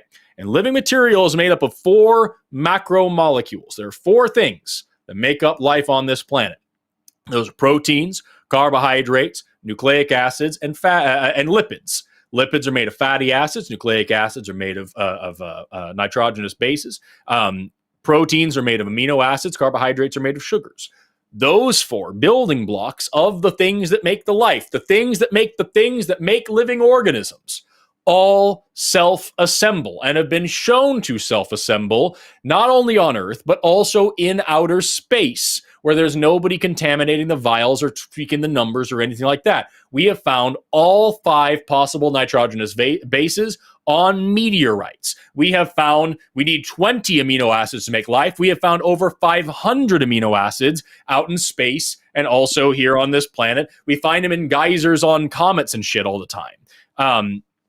We have found fatty acids, the building blocks of lipids, out in space. We have found sugars on comets and asteroids out in space. These things self-assemble. And the fact is, in order to get to those 7 qualifications, all you need is for those 4 building blocks to obey basic laws of chemistry. And they do. Lipids form those bilayers. If you get some phospholipids together, they're going to form that bilayer all by themselves. The way proteins work is just because of the way that they're shaped, and the way that they're shaped is just because of whatever the fuck their side chains are. They fold up that way naturally, unless they're a prion, and then you don't want to deal with it. Nucleic acids. The cool thing about RNA is that RNA is not only genetic material, it also catalyzes tons of biochemical reactions, including the entire fucking central dogma of biology. It's all responsible because, or it's all completely done by RNA. And so, like, what I'm trying to get across to you here is, you say I have no evidence of this. The fact is, we have a shit ton, because even though we've never seen this event happen, we know the pieces that go into making this happen. We know how those pieces behave. We know where those pieces come from. We know how those pieces could have assembled, and if they did, what they would have done. And what they would have done is word for word precisely the 7 things they would need to do for us to call them life. It is not a difficult concept just because we haven't seen it. Baron, what do you think about those things? Yes, and I appreciate all those things that you said, and I agree with everything you said. And to be clear, what you said, the most important thing out of it is that they self-assemble, right? You defined everything. You defined everything about what we can observe, and you still did not give evidence on how it was assembled. You said they self-assembled, but the way that you can prove that, I'm sure, is by using science, right? Like in the lab, if you have those 4 things and you put those 4 things together, they can form into life. I'm sure. Is that the type of like test that was done to prove that those 4 elements together would create life? Is that a part of the proof that you're using? No. Forrest, help me understand. Is the idea then in science that these things were simply doing what elements do in close proximity? We're talking about action and reaction. It wasn't that they had agency. Yep. We are a result, but we're not the result of a plan. Would that be fair? Yeah. Is that the crazy cool thing about life is that, as astounding as it is not doing anything that violates the basic laws of chemistry and physics. Living organisms, the individual pieces of a cell, they do what they are expected to do based on organic chemistry. And so, like, when I'm talking about this, the reason why I wanted to try to define life at the beginning is because it raises some profound questions. Take, for example, mitochondria, the powerhouse of the cell, right?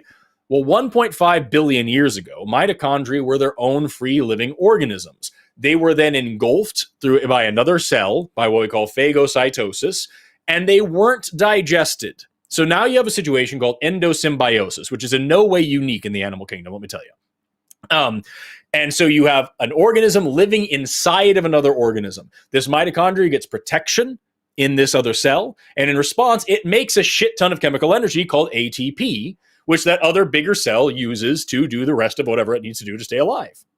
So this is where, like, now you skip forward 1.5 billion years ago, 1.5 billion years, every single eukaryotic cell, that's not true, almost every single eukaryotic cell still has mitochondria in it, and yet mitochondria are not alive. They reproduce by themselves, they have their own DNA, they move around by themselves, they make their own decisions, they're totally autonomous, but they're not technically alive because they don't meet these qualifications. Individual proteins are not technically alive, and yet certain types of proteins behave like living organisms. They go out and do stuff almost as if they're intelligent, but they're fucking not.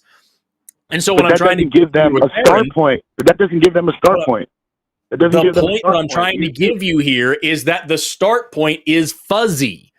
So when each of these individual pieces of a cell are doing things that you might confuse as life if you weren't paying close enough attention, and at the end of the day, all they're actually doing is following basic chemical laws, the idea of abiogenesis being a thing, especially considering just how incredibly potent each of those individual monomers are, let alone the polymers they produce, it's not a stretch of the imagination. In fact, I think that the disbelief in it can hardly be considered serious.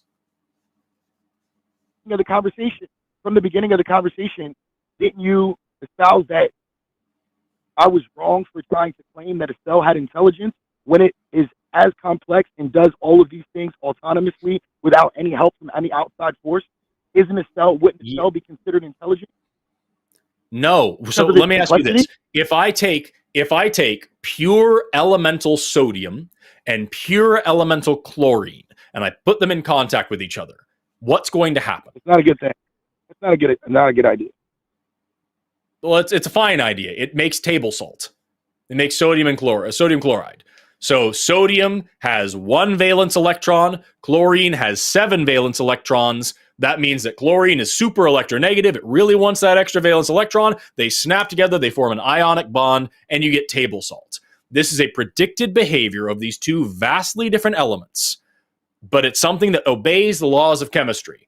Does that mean that sodium and chlorine or table salt, either one of those three, are intelligent? The levels of complexity that are involved for them to even exist, yes. Okay, so if the argument is that abiogenesis is impossible because salt is intelligent, I don't know how to continue with it. Forrest, if I may, I do rather wish to be freed from the prison which is Baron's call. I feel suffocated and alone, and I can't feel my legs. I don't know. Do you feel like is there anything else you would like to say? I just think Baron is going to literally swim in circles forever. But I'm loving the chat right now. Is Salt smart? Does Salt have personhood? Can Salt vote? I'm sorry, and he's invoking he's invoking as proof the book of the Dirt Man and the blood magic and the sea monsters and leviathans and levitation and flying chariots of fire. He did say only the Torah is correct. Well, that's why I'm limiting myself to the Old Testament. Yeah, definitely in the Pentateuch. So, yeah, of course, that totally validates the Yahuwah, Yahweh, whatever claim. That is interesting to me, though. The abiogenesis argument is often, I don't know, it's supposed to somehow debunk everything that evolutionary scientists say, or even those who critique fundamentalist religions, those who come after Christianity, Islam, etc. Some sort of a supposed got you is, well, where did the first cell come from? And the answer is what? We don't know. Is that right? We don't know what caused the first living cell. We have theories. You said, I think I heard the word fuzzy. You want to elaborate at all? I mean, I find that fascinating. What I said was that the definition of life is fuzzy. And so like that's like I said, the we don't have a set definition for life. We have 7 qualifications. And the fact of the matter is what life actually is. Like take, for example, we can say that human cells that are reproducing are definitely alive, right? And we can try to define that like, oh, well, it's got unique human DNA or something like that. Well, we have cancer cells that are grown in laboratories that are, from people who died decades ago. And yet we have just tons of these cells that are growing all over the world in different laboratories. Is this person still alive and weighs thousands of pounds and lives in several countries at once? Or is that not what the word life means in that context? What about mitochondria? Like I said, they're not technically alive, but they used to be, and they are still evolving. So they evolved to be dead. What is that? What the motherfuck is a virus? Because like there's still a debate. Is that alive or not? It doesn't do all 7 of those things. It barely does 3 of those things. And yet it doesn't seem to give a damn what we think. It's kind of doing its own stuff. And so this is what I mean is that these borders of what life even is. And when you say these individual pieces of life, is that living or not? You can't live without these motor proteins, but the motor proteins certainly aren't alive on their own. But holy fuck, do they look like they're walking? And it's a crazy little thing. And so it's just a shitty argument to try to draw this staunch, definitive line in the sand and say, this is where life be. And everything before that isn't life. And everything. It's as silly as asking who was the very first human. That's not how evolution works. That's not how abiogenesis works. That's not how thinking works. It's not how biology works. I wish I had had you as a science teacher when I was growing up, complete with profanity. I would have had perfect attendance because you got me now, amigo mio. That's good stuff. And you just draw this stuff out of the well. Like you're just extemporaneously drawing that in front. I know this is your wheelhouse. When you do what you love and you love what you do, probably is what you're talking about. Like, did you have to sacrifice other information to make room for all of this? Like, you don't know anybody's name and you can't feed yourself, but you can talk to me about mitochondria. Is that what that's like? I have. You should talk to me about pop culture. Do you remember? Legit question. Do you remember that one time we did a podcast together? You had me on your show and you asked me what I do for fun, and I just sat there for 5 minutes trying to come up with an answer because I didn't have anything. I still think about that sometimes. I've talked about that on other shows. Yeah, no, my life is in shambles, and if without Amber, I would be nothing. No, it's fine. He was very kind. I stopped by his studio a few days ago, and it's one of the most cool sciencey places. And I'm like, when you do what you love and you love what you do, this is what drives you. But honestly, it's good for the rest of us. And I will say, even though I have a lot of fun at the expense of the callers, and they deserve it, is that they sometimes do tee us up for conversations the rest of us can benefit from, whether it's the evolution of the eye, the gradients of eyes in the living world, getting into the first cell. How did non-living things become a cell? And is that or is that not an argument in relation to whether or not there is a God? What God would that be? If somebody comes to you and says, where did the first cell come from as proof of God? Your response as a counter-apologetic would be what? How would you approach it, Forrest? Abiogenesis. The first cell arose from totally normal chemical processes in remarkably mundane conditions. Yeah, but the argument is that matter cannot be, is it energy or matter cannot be created or destroyed? Which one is it? Both. So it would have had to have been conjured is probably the best word. But that's a different question. Is when we talk about where did the first human come from, and then you talk about the earliest of life. Well, that's a different question. Human evolution and abiogenesis are billions of years apart. And then you ask, well, where did the matter come from? Now you're even more farther. You're going back to the Big Bang, and that's a totally different question. So like this is what happens a lot with creationists is they will conflate terms about evolution with meaning the evolution of us versus the evolution of animals versus the evolution of the beginning of life versus the beginning of the earth versus the beginning of the universe versus the beginning of matter versus the beginning, all of this. And like, those are all very different questions with very different answers. And you can't study some of them without understanding the other ones, but like, you don't need these things to overlap in order to fill in your blank. I don't know fucking shit. I'm not a cosmologist. Look at me. I'm not doing that. But I know enough to hold my own in the conversation with other non-cosmologists. That's good stuff. I've enjoyed listening, and I've learned. To the person I learned who quite a bit. asked in the chat, "What does my shirt say?" It says "Protect Trans Kids." By the way, that's nice. Because we just got back from one protest, and I'm not done. I wanted to do another one today. I was at because the line is historically anti-trans, and we want to speak up. Was at the American Atheist Convention. I saw somebody wearing one of your T-shirts, the Tommy Valkai shirt, and I thought that was pretty clever. So you're like you just appear everywhere, even when you're not in attendance. There are like effigies of you roaming in the crowds. It's almost truly horrible, isn't it?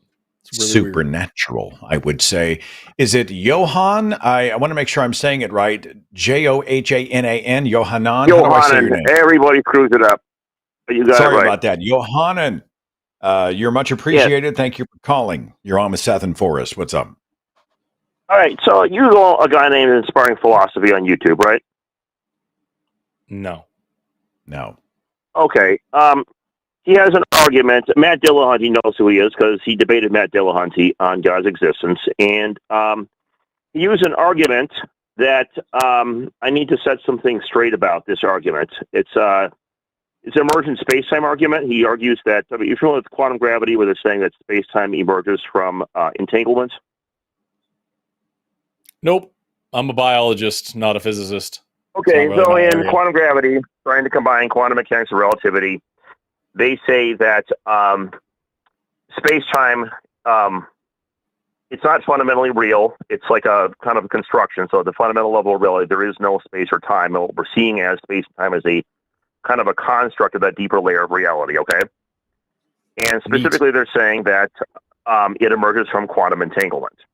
Now, he then combines this with quantum cognition away to me, but I'm also not a physicist. Because quantum entanglement sounds like it would be the result, not the cause of that situation.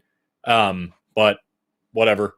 I know the entanglement is actually, this is in quantum gravity, the entanglement is the cause of the space-time. The entanglement is more fundamental, exists in kind of an abstract Hilbert space, and then space-time emerges from it as the derivative concept. A little bit upside down than how we normally think of things. Anyway, he combines this with quantum cognition to argue for a form of idealism, okay? And this is, the argument has like about 500,000 views and so on. And I'm here to spill the beans about something about this argument that it would have been kind of a shame Matt Dillahunty wasn't on today, because I know that Matt Dillahunty debated with him about this particular argument directly. The argument gets you a kind of a god. The trouble is that it's not, it's compatible with a Christian God, but it is not specifically a Christian God. It's actually something else that would make Christians very uncomfortable if they knew the truth about it. It's Hermeticism. Okay. Are you familiar with that? Nope. Hermeticism is ancient Egyptian occultism. And I know that it's Hermeticism because I designed the argument to derive that. I just didn't tell anybody. That argument you see, you can look up online. You're not real. You're not legit. I am real. Give me a chance. Give me a chance, okay? Give me a chance. Back off your phone. Back off your phone and stop shouting. So, I think you need to call either Matt Dillahunty or a physicist or this person you're trying to expose. I talked to Sean Carroll about this. He said my version of it. You look up on his channel. I'm not going to look up anybody's channel. I don't know what you're talking about. I don't know the argument you're referring to. I don't know the YouTuber you're referring to. I am not trained in the science that you're trying to talk about. I have no background in any of this. So if I tell you the debate between Kamala and Trump and the last thing about whatever fucking tax, I wrote the argument. Great. You have no way of fact checking it, and it doesn't mean anything to anybody. So I don't know. Like, this call means nothing to me, and I don't know. Like, you should call a physicist. Okay, would it be better for me to call Matt next week, perhaps? Yes. Yeah, sure. Oh, he's gonna love you. He's gonna love you. Yeah, he's gonna do great. Tell him something. I've talked to him before. Yeah, I can prove that it's my argument. Hey, Matt. I just called in to say that quantum entanglement of ancient Egyptian occultism is philosophical physics equaling space-time distortion of Bohemian Rhapsody. Call him and spin that one and let me know how it works for you, okay?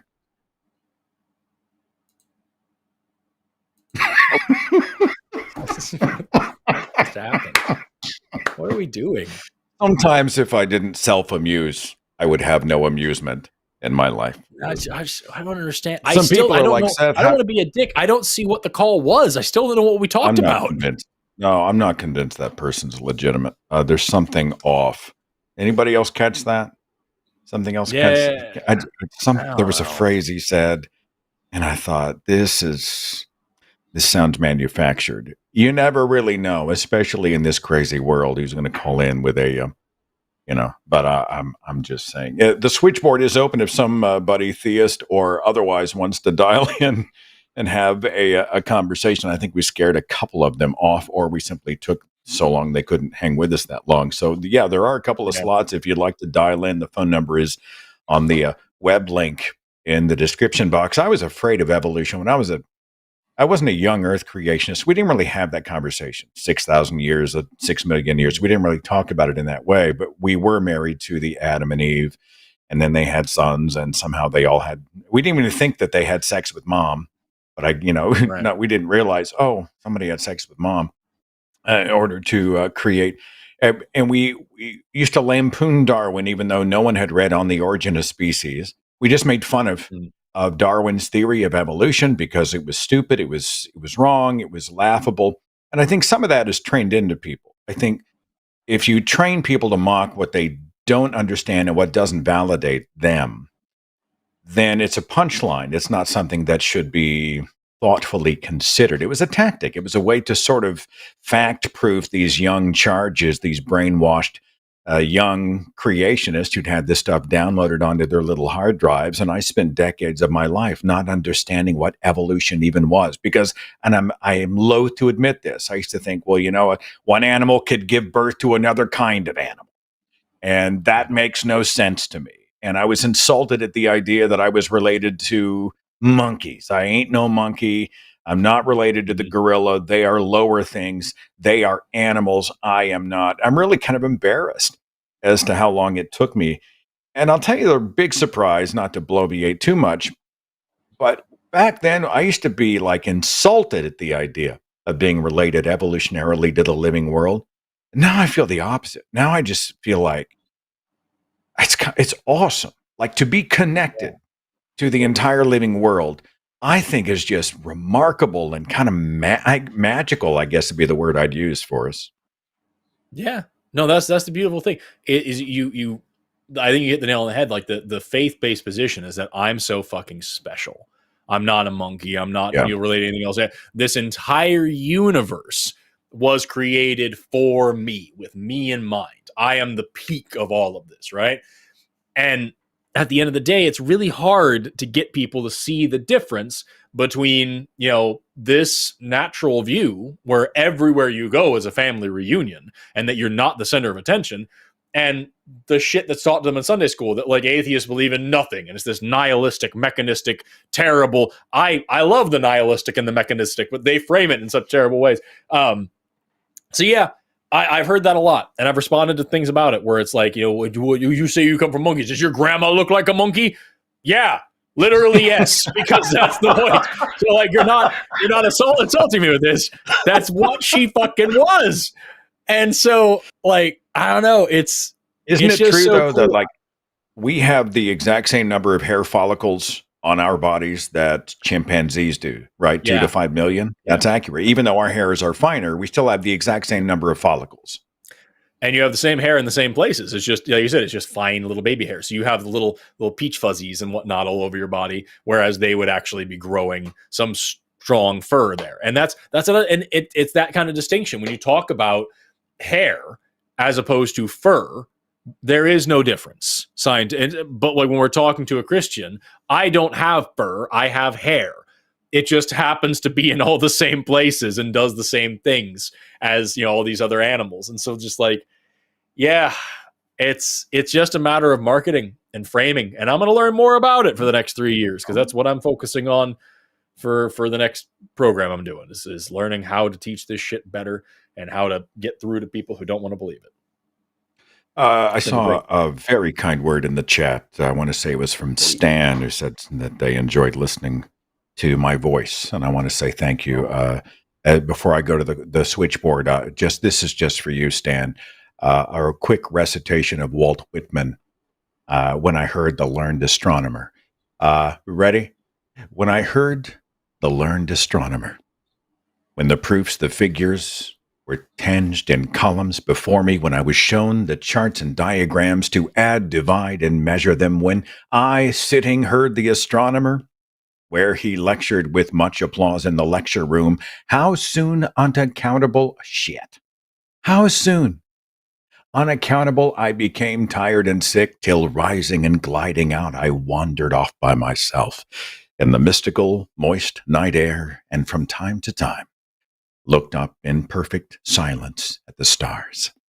That always makes me think of Breaking Bad. But it's little Walt for you there, Stan. And you're most welcome. I've got on the switchboard Marcia. Marcia had dialed in earlier and has been kind enough to dial back. Welcome. I was going to read something in deep sensual voice as well. Marcia, but that's okay. I met you once, Seth, when you came to North Carolina ages ago. But anyhow, get this quick. So I've been using a tale to talk to people about transgender. Basically, it goes like this. In the uterus, at about 12 weeks, whatever the chromosomes are, they begin to make changes. Now, if that doesn't happen at 12 weeks and it happens at 16 weeks, is that infant going to be the same? If it happens at 8 weeks, is that infant going to be the same? Also, whatever that hormone is, it has an amount. Now, I don't know what that amount is. Let's say it's 100 milligrams. But if it's 200 milligrams, is that infant going to come out the same? If it's only 50 milligrams, when I explain it like that, it tends to have people have an experience like, oh, anything could happen. It could have been me, anything. But when I told this to Gutsick Gibbon, she was saying there was something different that wasn't for transgender. So and we didn't get a chance to talk. Can you tell me why is that not have anything to do with transgender? Forrest, please forgive me. I'm slow. Can you restate her question in your answer so that someone of my limited cognitive abilities can understand? Because I'm not tracking. So the statement as it sounds is you're trying to elucidate the existence of intersex people by saying that, like, during development, gonads develop, genitalia develop, all these different sex characteristics develop at a certain time, and in response to different chemicals that we call morphogens. And if you were to change the timing or change the amount or the type of chemical even slightly, you would dramatically change the sexual development of that person. And this helps people understand that intersex people exist and that's there's not a crazy, ridiculous thing. But when you brought that up to Gutsick Gibbon, she was being clear that doesn't have anything to do with trans people. And you're asking us to explain the difference between trans people and intersex people. Is that what I'm hearing so far? Well, yes. What I wanted to know is why I can't kind of use that with trans people anyway. Because sure. Yeah. So the major difference. So I do use intersex conditions as a way to start the conversation about trans people sometimes, because it helps people understand that sex and gender are different things. But at the end of the day, trans people and intersex people are different groups. They overlap sometimes, but these are totally different concepts. And so when we talk about trans people, all that means is that their gender is different than their sex. Their gender is incongruent with their sex. Because sex and gender are different things, that happens from time to time. It's not that crazy of a concept, but it is not the same as a difference in sexual development, which would cause an intersex condition. So an intersex person has diverse chromosomes that fall outside of the XXXY binary idea, or they have XX or XY, but they don't do what you think they do, or they have ambiguous genitalia, or they have mixed gonads, or they have streak gonads, or they have a million other things. There's tons and tons and tons of different ways that sexual development can go in different directions and not fall into one of the two simple categories that we like to talk about. Those are all intersex conditions and intersex people as a result. That doesn't necessarily mean that they're transgender, because they could still have a gender identity that aligns with their perceived sex, or what we would call their assigned sex at birth. So when they get pulled out, they slither out of their parent, and the doctor takes a casual glance at their giblets and declares their sexual destiny, which is the way that we do science in this country.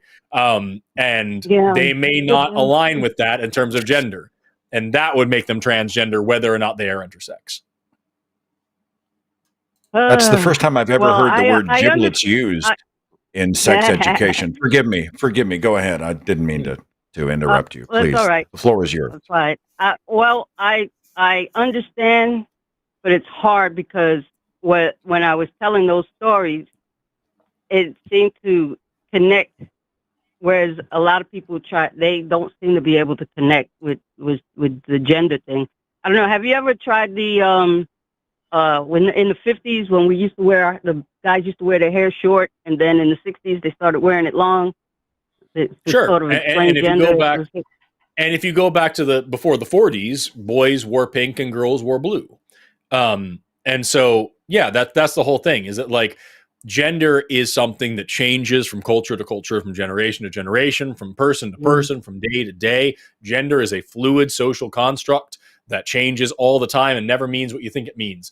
Same thing with sexuality. Is gender and sexuality, from an anthropological perspective, were much, much more often associated with socioeconomic status and power than they ever were with actual sex. And so now we talk about our society, the way that we identify and label genders is a very, very recent invention. However, sex development is as old as humans themselves.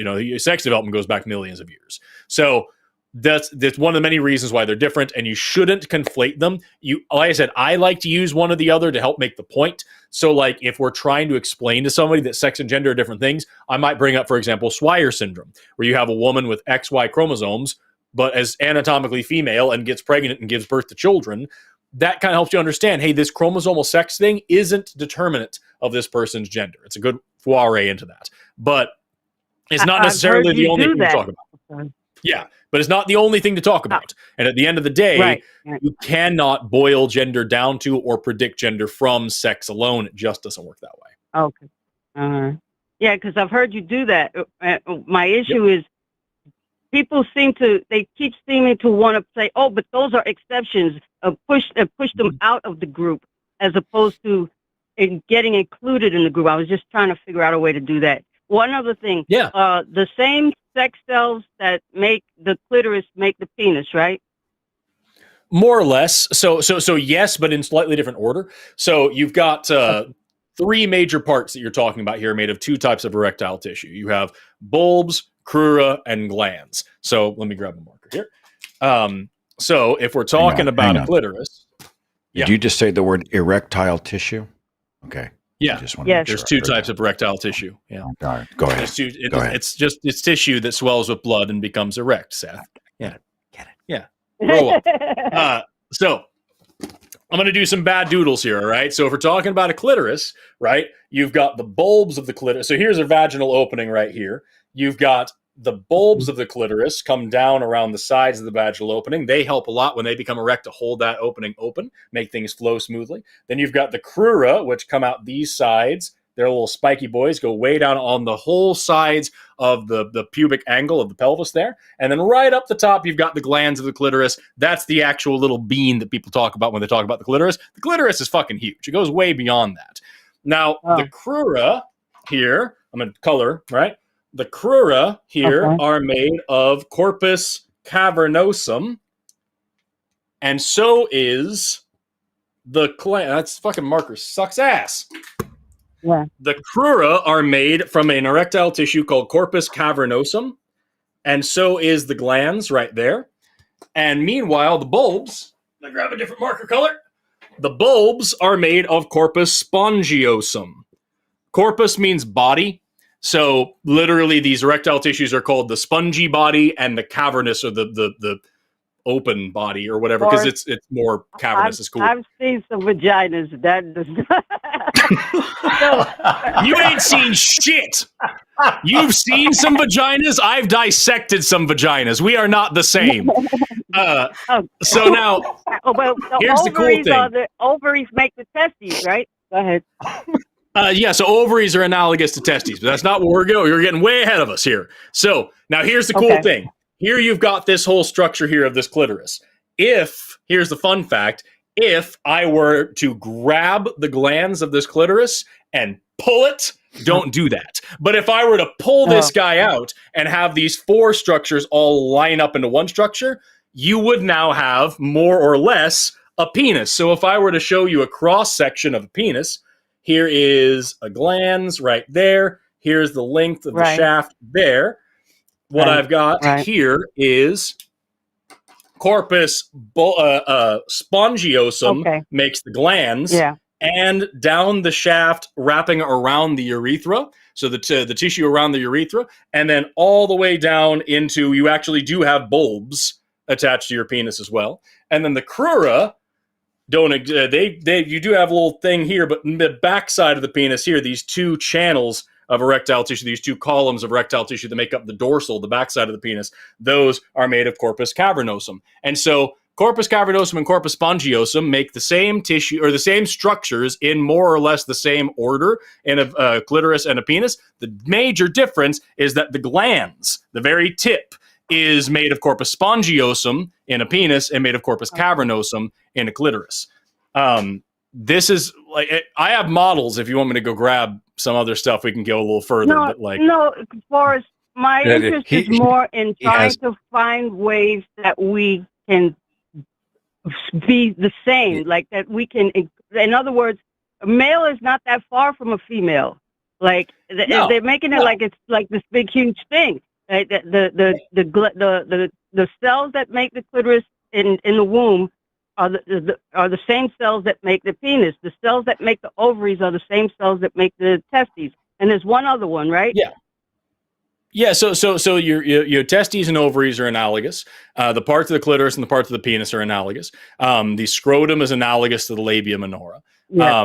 You even have within the urethra, just around the part of the prostate, there is actually a little opening, and I don't remember the name of it off the top of my head, that's more or less analogous to the vaginal canal, but in a tiny, tiny way. And so like you have all these different structures that do different things. But they are, yes, all from the same thing, because at a certain point, I believe 6 weeks. That's not right. I don't remember the exact development timeline. I have my embryology book over there, but I got it. Giblet. It is the giblet. Go ahead. No, I just wanted to help out. Yes. Go ahead. Yeah, thank you.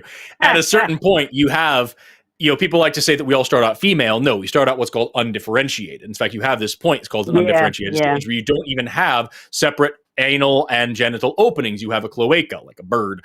And then that cloaca folds in on itself, and you get two separate openings that then develop further from there. So we all start out as both. And even the structures that make these things, the ductus deferens and all these things that go into male anatomy, these are all produced by what are called Wolffian ducts. And the uterus and the uterine tubes and all these things that go into female typical development, these are all produced by what are called Mullerian ducts. And you start with both. You grow both Wolffian and Mullerian ducts, and then one of them develops further and the other one is reabsorbed. And that's why you get situations like men with persistent Mullerian duct syndrome, which is an XY man with a penis and testes and all these things, and a uterus, and maybe even part of a vagina. So like all these things, they're absolutely analogous, and they all go together beautifully.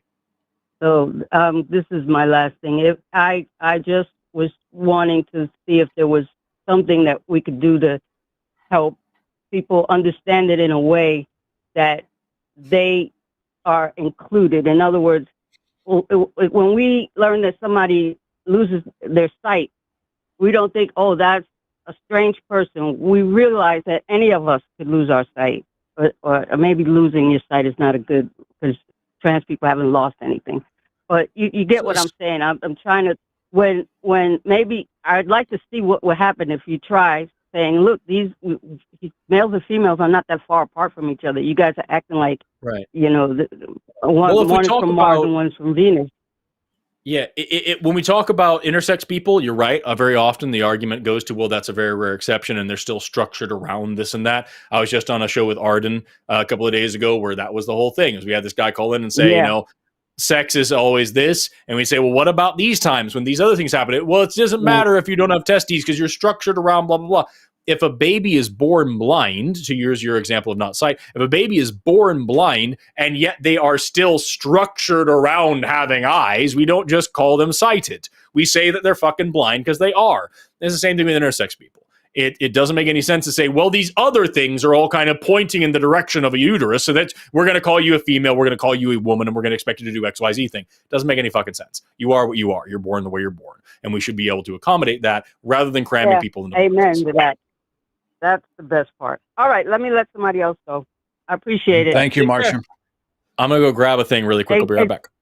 Yeah, you have a model in the other room for demonstration purposes. Yeah, I'm sure you do. By the way, on the Thinking Atheist channel, we are covering people who have been discriminated against in the United States Armed Forces based on sexuality, gender identity, skin color. Certainly, we're going to talk about trans people and how they've been vilified and then ousted from the opportunity to serve their country. That broadcast went out to patrons today. It releases to everybody else on Tuesday, and we're going to get into a lot of that. And mostly about the rehumanization of what has been a pretty convenient target for the bigots in this country. They want a bad guy to play hero against, and wonderful people are paying the price, which is unfortunately how it usually is in authoritarian regimes. That releases everywhere to the Thinking Atheist podcast on Tuesday. Forrest, Valkai, what goodies have you brought to us today? Remember the other day when you were in my kitchen and I was giving you blueberries? This sounds vaguely naughty. Sounds like a double entendre, but yes, you had a pound of blueberries that had been picked, and they were gifted to me. Yeah. Yes. Next to you was this refrigerator magnet, which is a clitoris. This was right next to the whole time. You didn't even notice. So there's the glands of the clitoris. That's what you talk about when people talk about clitorises. That's what they mean.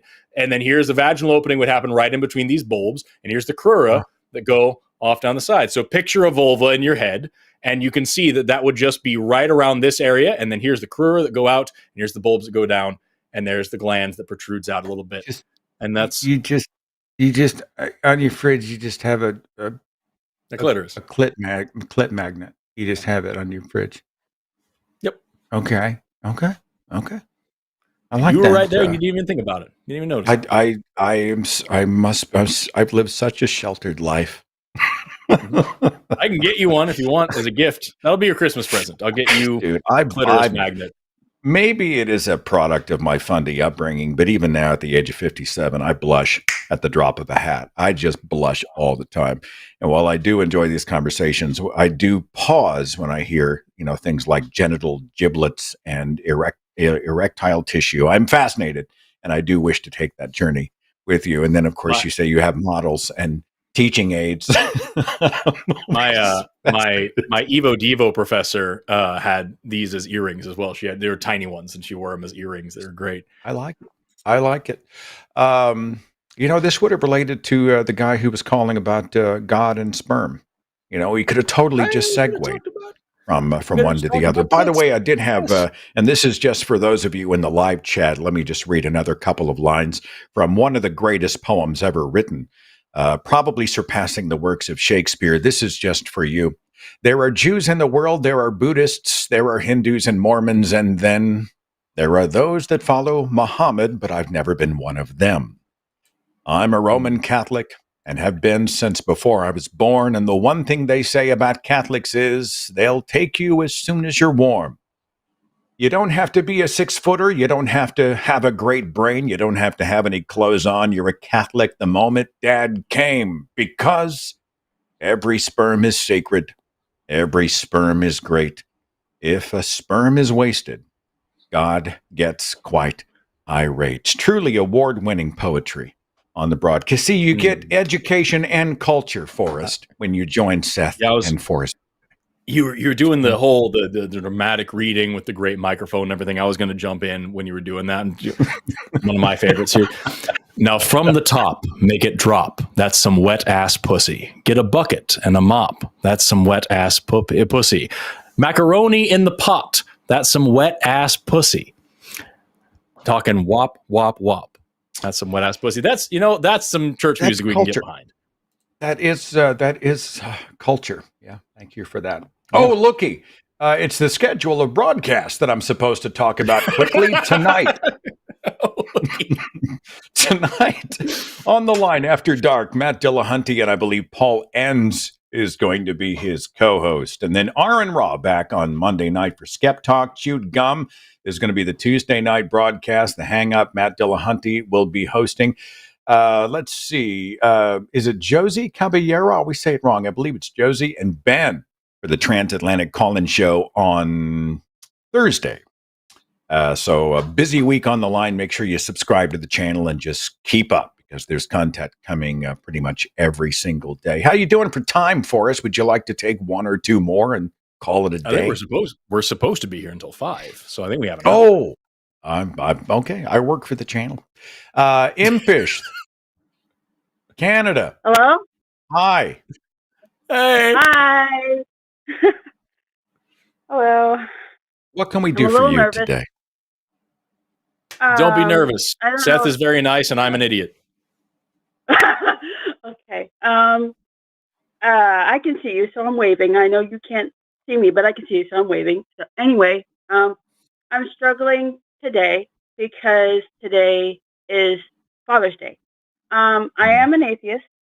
I used to be a Christian, left the faith about 4 years ago. And as a Christian, I was taught, like, God is my heavenly Father. And I would believe that. And so when I would pray, I would, talk about my thoughts, feelings, blah, blah, blah. And every Father's Day, it's a struggle for me. And especially now after leaving the faith, it's very difficult. And I find myself almost missing the faith, even though I know that it's not real. There's part of me that's like maybe believing it a little bit just to have that again, if that makes any sense. So that's what I'm calling about. This is 100% Seth. I missed the first part of the call. Did you say that your father had passed away? No. I said I used to be a Christian, and I used to believe that God was my heavenly Father. I am now an atheist. I totally, my brain didn't connect those dots. I don't know how, there are so many reasons people gravitate to the idea of a father figure, a cosmic parental figure, the one in control. John Wathy's book, The Illusion of God's Presence, gets into many of the things that exist in us as infants, these dependencies that we feel as helpless babies toward a guardian or parent, a caregiver. Some of those instincts, some of those reactions, some of those feelings, some of those delusions even sometimes can be activated or reactivated by sensory input, be it music or other factors. And there are so many reasons related to human brain psychology as to how and why people sometimes want to lean into the idea of a father figure. Is it loving the idea that maybe somebody out there knows what's going on in this crazy world? Maybe there is a master plan, even though it all looks random and chaotic, and we take a little comfort from that. The idea that maybe we will be welcomed with loving and open arms when this mortal life is over, and then life will continue on in a place where there's no pain, but only a sense of community and family, love, support, joy. I can't speak to your own experience, but I think it's relatable. And there are a lot of people, and I don't belittle them, I don't insult them. I think it's wrong to do so. People who say, in some ways, wouldn't it be nice? Wouldn't it be nice if there was a continuation? Wouldn't it be nice if there was someone who knew what was going on and would one day fix it? There are other questions related to that conversation. I think you're far from the only person who struggles with this day. If I may, My own father and I were estranged. My earthly father, right? I wasn't thinking about the idea of a God. But after I left the faith, my evangelical father was just horrified and ashamed. And he didn't believe you could have a relationship as a father and son as long as there was this rift. There can be no fellowship with an unbeliever. So, I mean, on Father's Day, we just didn't speak. Father's Day would come, Father's Day would go. I wouldn't even really make a phone call. I think a few times I sent a text. And even then, it was so embedded in me that I had this responsibility to focus on dad that I'm the one who was always extending the olive branch. I was the one who was always doing the reaching. I mean, this is a holiday. It's one of those holidays that I think for a lot of people has a lot of baggage. But it's okay if it has baggage. It's okay if it's complicated, as long as you're navigating it honestly and you understand kind of what it is. And beyond that, I think you don't need a father or a father figure. You don't need a cosmic heavenly father to find so many of the things that that figure might bring: assurance, security, friendship, family, compassion, community, joy. And so my encouragement to you would be to focus on what gives you those things in everyday life, right here on terra firma, in the natural, real world. And you might find you're not missing the idea of a heavenly father all that much. I don't know. Does that make any sense to you? Yeah, a little bit. I mean, just in looking into the things that bring me joy and into my own hobbies, which I did when I left the faith, like looking into more of what I actually like instead of what I thought I liked, and that whole journey. It's just that I never had a loving father. My dad never loved me. We never had a relationship. We still don't. And so I feel like there's a part of me that's missing because I don't have those experiences. Like, I've always wanted to be like, have one of those relationships where I would play catch with my father or watch some sports game that I know nothing about. Even though I know nothing about it, just the experience of watching it with him, or being able to sit on a father's knee and hearing him tell me a story or give me advice or whatever. Like, I'm never gonna have those experiences and things, and so I just feel like a part of me is missing, and I'm never gonna have those. I'm 37 years old. I turned 38 this September, so I know those experiences are just not things I'm gonna have. So a part of me is very mournful that I'm just not gonna be able to do these. And I think it's fine that you grieve that. I'm not betraying a trust when I tell you that my wife, Natalie, her father was gone out of the house. He was a terrible man. He was abusive and just a toxic human being. And he was out of the house when she was very young. And she did not as well have that. She yearned for, the being able to crawl up in dad's lap in the chair.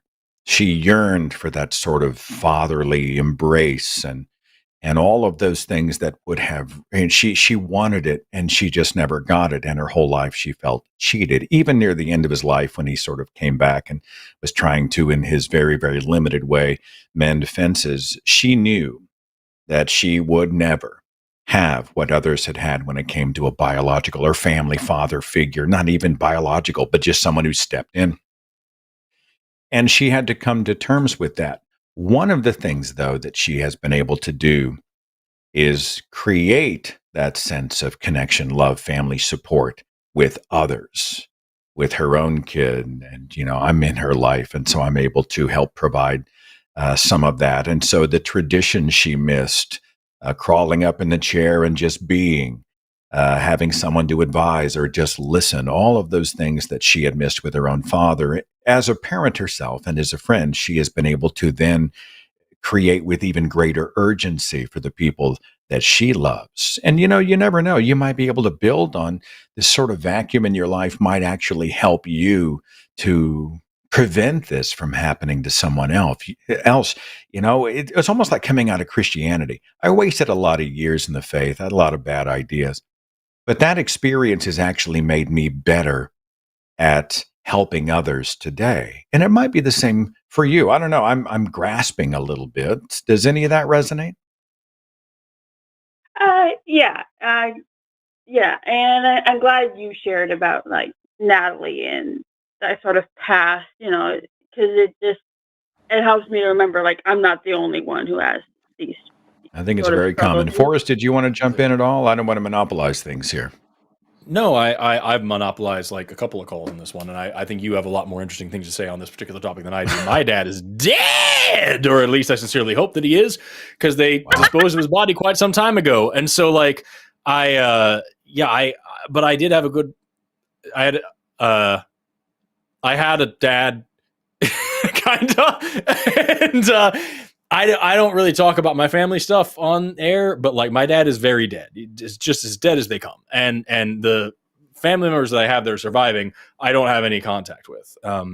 So like I've got my wife and she has a lovely family and that's it for me. And the thing that even when I had parents that were alive when they were, certainly wasn't anything that I would consider a normal relationship or a good one most of the time. Yeah.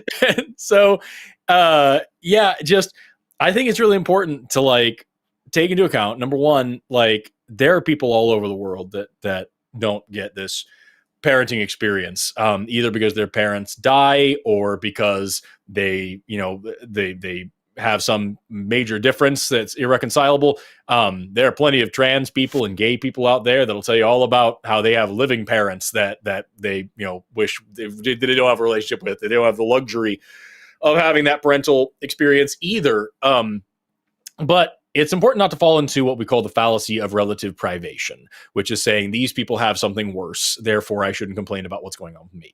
It's just important to give yourself context and remember the fact that you don't have to get hung up on the things that you don't have, because no matter whether somebody has the most amazing, loving family in the world, or they're an orphan in some Dickensian tradition living in a shack, or they have abusive, horrible parents, and whatever the case may be, they're all going to have their own unique experience. You only have your own one life, and it's going to have its ups and downs. So rather than focusing on what you don't have and trying to compare that to other people and wishing that you had this experience or that experience, I think it's important to celebrate and be excited about what you do have and create joy for yourself and find people that matter to spend your life and your time with and try to fill in those gaps that anybody is going to have as best you can and in a way that works for you.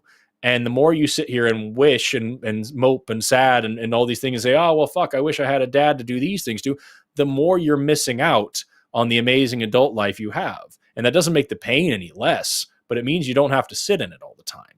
And as someone with, a bit of trauma in that regard, that I can say that's fucking better, in my opinion.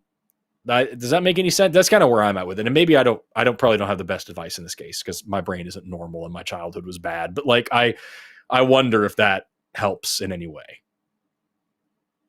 Yeah. I mean, I think Seth said pretty much the same thing as, just looking into what I do have and just, enjoying what I can do and my own hobbies and things like that.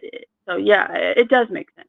So thank you. Yeah, there's one of my favorite quotes from one of my favorite movies, Tombstone, where Doc Holliday said, "There is no normal life. There's just life." And I think sometimes we're like, all I want's a normal life. And I'm like, I think there's just life. I also heard another line that said, all families are dysfunctional.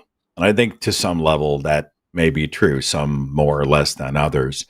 But, it's, you don't choose who you're born to. You just don't choose, whose vagina you pop out of. I just think you have to play the hand you're dealt, but just know that you are loved and appreciated and supported here. And often family's the family you choose.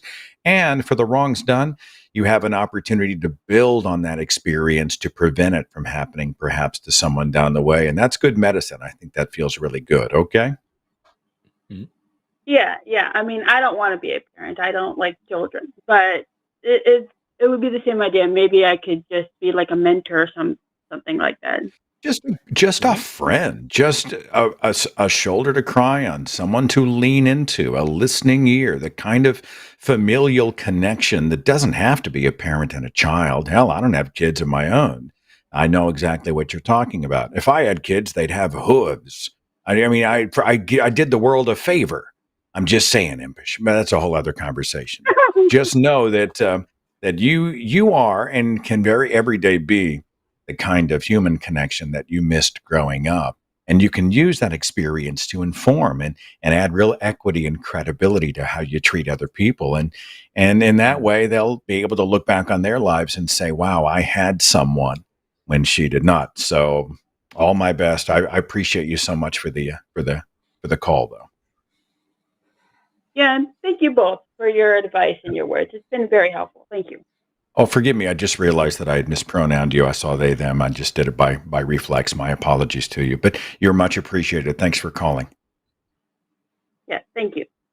All right. See you later. What a joy to get to talk about, having children and being a parent. I'm here with my son, Seth Andrews, and we're able to make this whole thing. It's just, people see us on the air together and it looks like a before after picture I swear, it's funny when I was like coming out of a Fundy Faith, I see two more calls and we will get to those, but this is an interesting conversation.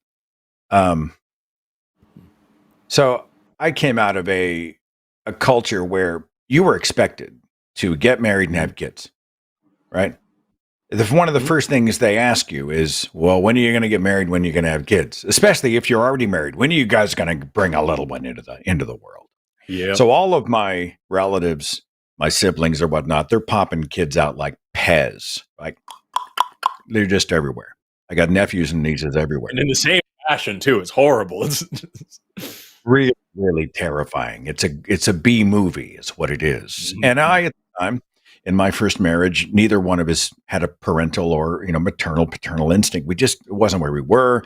And we thought, well, if it happens, it happens. So a year passed and they're like, oh, it'll come. It'll happen. 3 years. Oh, one day you're going to wake up and you're going to want kids. In 5 years, 6 years, 7 years. And I could tell they were like, uh-oh, like something is wrong. Something's going on. 10 years. And I never escaped this.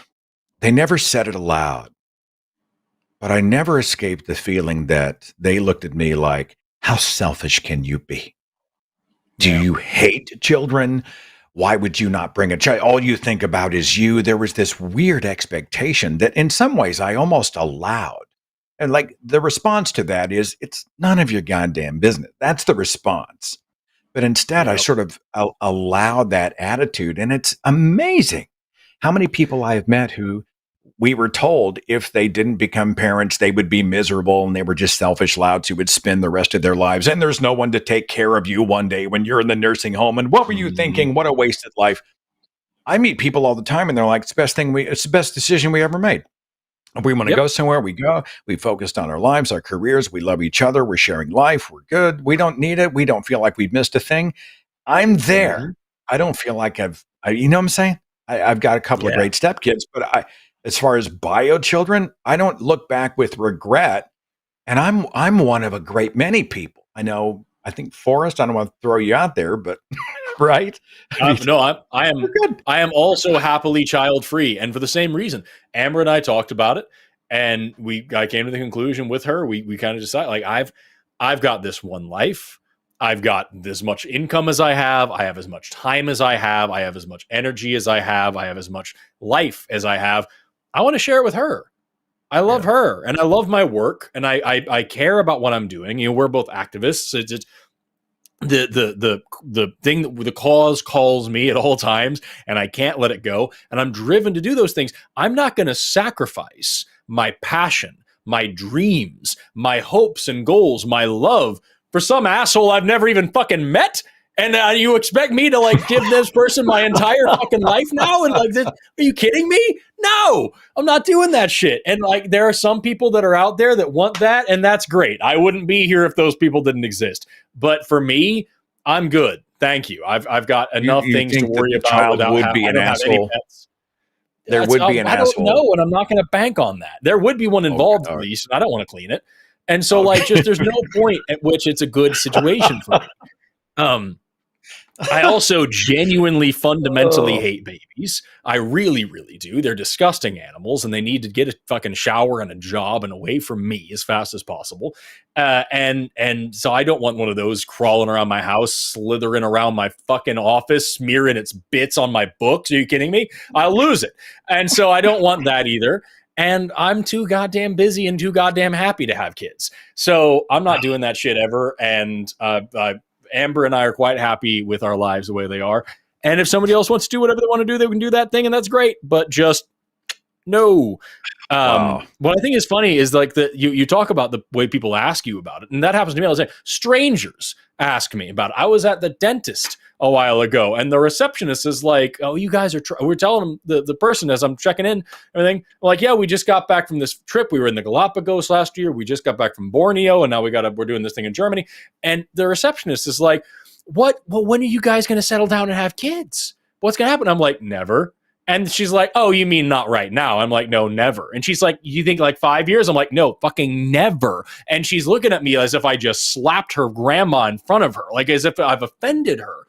And it's like, can you just take a second and recognize that what you're acting offended at me saying I don't want to participate in your tradition, when what is actually objectively happening in this moment is you are asking me when we are going to fuck the way you want. That's what's happening. Is you are asking me, when are you going to come in her, dude? What's going to happen? Like, hey, like, what the fuck is it? Who says that to a stranger? And then you're going to get weird with me because I'm like, I don't fucking want to. And who are you? You know, just, what is that? So yeah, I'm definitely not on board with the cultural pressure to have children, and I'm not having any because I like things that are good. Eyeball that I drew earlier is taken on a strange and a new context. I'm very uncomfortable at the moment, so I'm going to put this away, and we are going to go to our final two calls, if that would be okay. Let's give the theist the first shot. James, 314, Missouri. James, are you there? Yeah, good afternoon. Is this the James that dialed us for Skeptalk last Monday? Because the comment section is still talking about you. Yeah, I think I'm the same one. Lucky us. What would you like to speak about? Well, first I'd like to say something a little humorous. I was listening to Forrest just now. He ended his talk. And it reminded me when I was in the Marine Corps in boot camp. Somebody asked one of the drill instructors a question. And the drill instructor came up to him and put his hat in his face and said, "Why would you ask me a question like that? That's just like asking me how I make love to my wife." And I can't even describe you how it went over in boot camp, but absolutely. Your giblets are none of his business. What's your question or comment for the show? And back off the mic a little bit. I'm hearing not a great signal. I want to make sure everybody can understand you. So a couple inches away from the phone or the mic. Start again. How we doing now? A little better. Hit us. Okay, how we doing now? That's great. Doing great. Give us the giblets. All right. Giblets. Are you familiar with the Grand Unified Theory? Yeah. Okay. Now, how close are we to solving that, do you think? I don't think anybody actually even knows, because there's so many moving parts and so much stuff that we don't know that we don't even know what we don't know about it. Yeah. Grand Unified Theory is any model in particle physics that merges the electromagnetic weak and strong forces into a single force at high energies. I can't participate in this one.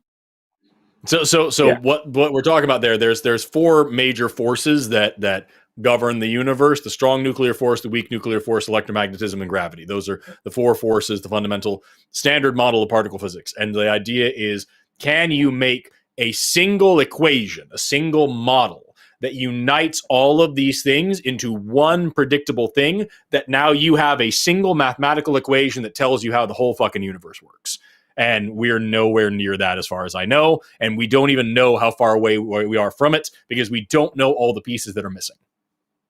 Again, I'm also not a physicist, I'm a biologist. Yeah, I understand that, but I thought you might have recognize that and understand it a little bit better than I do. The thing that I'm getting at, they say if you get to a unified theory, if you get there, then it will help you to understand everything better, right? Or that you would think so. Yeah, you would understand quite a bit about how the universe works. All right. So, like, I'm a theist. I believe in God, and I had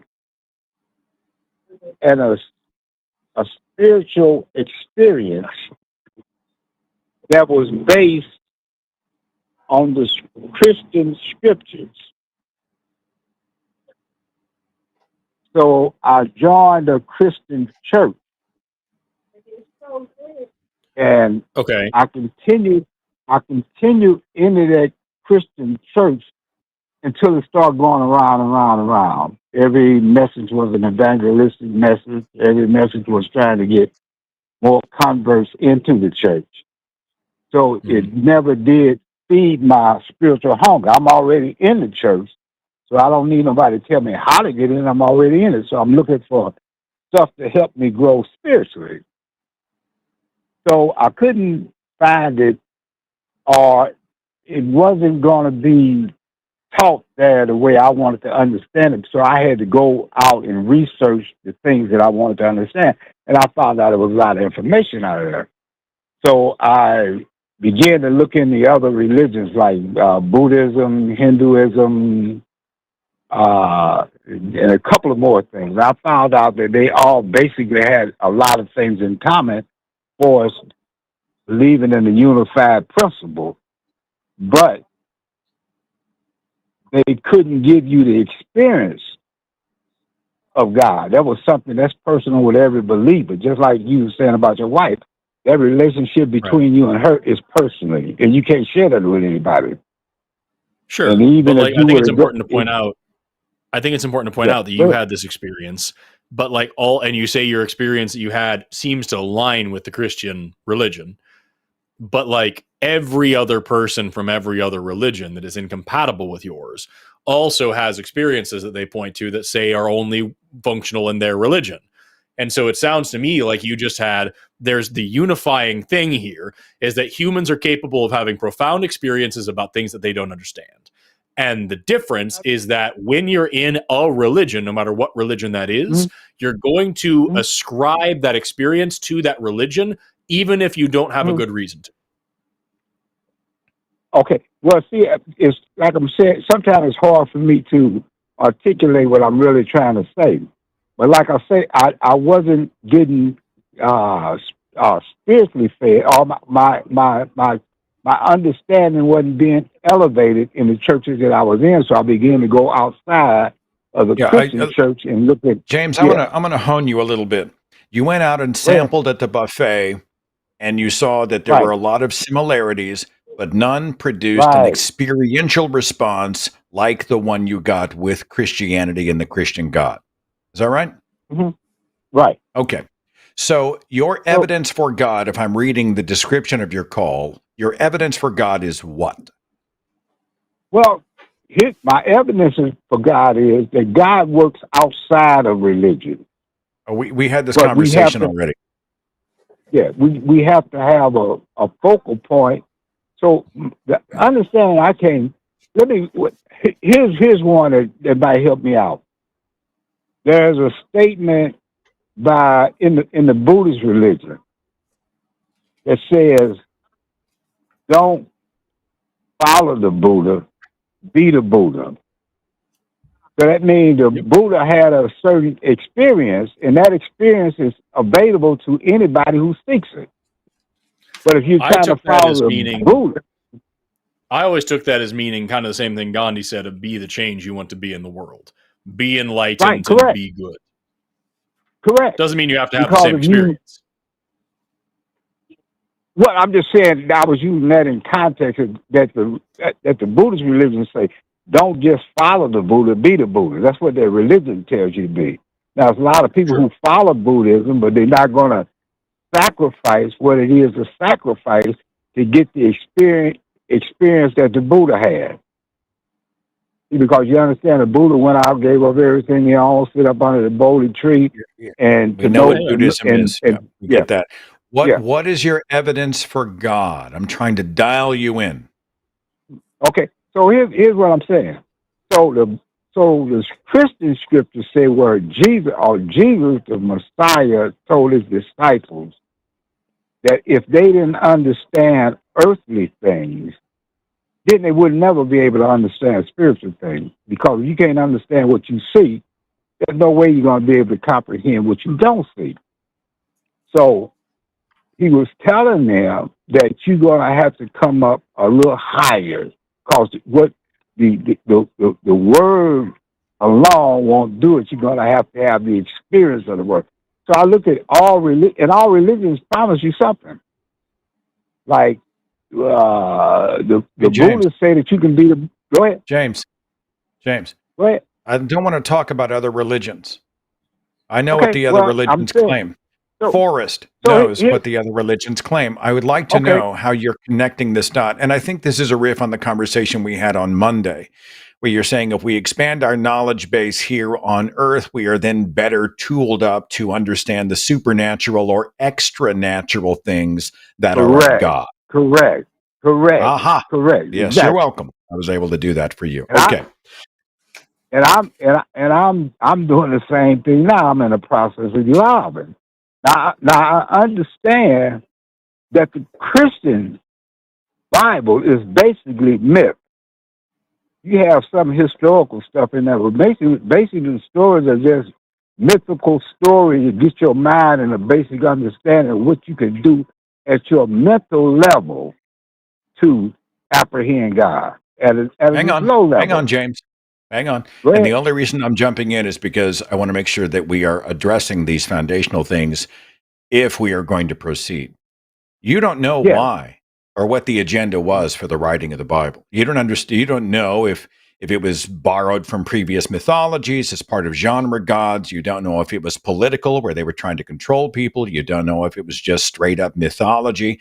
You cannot say that the Bible was written as mythology in order to get people to exercise sort of their kind of a storytelling or trust muscle. Ooh, that sounds like a double entendre. To be able to then do a better job of exploring the natural world and then seeking extra natural things. You're ascribing agency to those people. You have no idea what their motivations were. Well, what would make you think that I don't have any idea what their motivations were? Because you're not a mind reader. We don't believe in mind reading. Nope. But I'm a researcher. Well, what research have you found that gives us the motivations of the authors, whoever they were, of Genesis through Revelation? Well, here's the first thing I'm going to say. I'm fully persuaded that Genesis is a myth. Wasn't no Adam and Eve, wasn't no snake in the garden. We've established the Bible's a myth. I get you. We're tracking. But how do you know what is the evidence for the motivation of the authors of the Bible?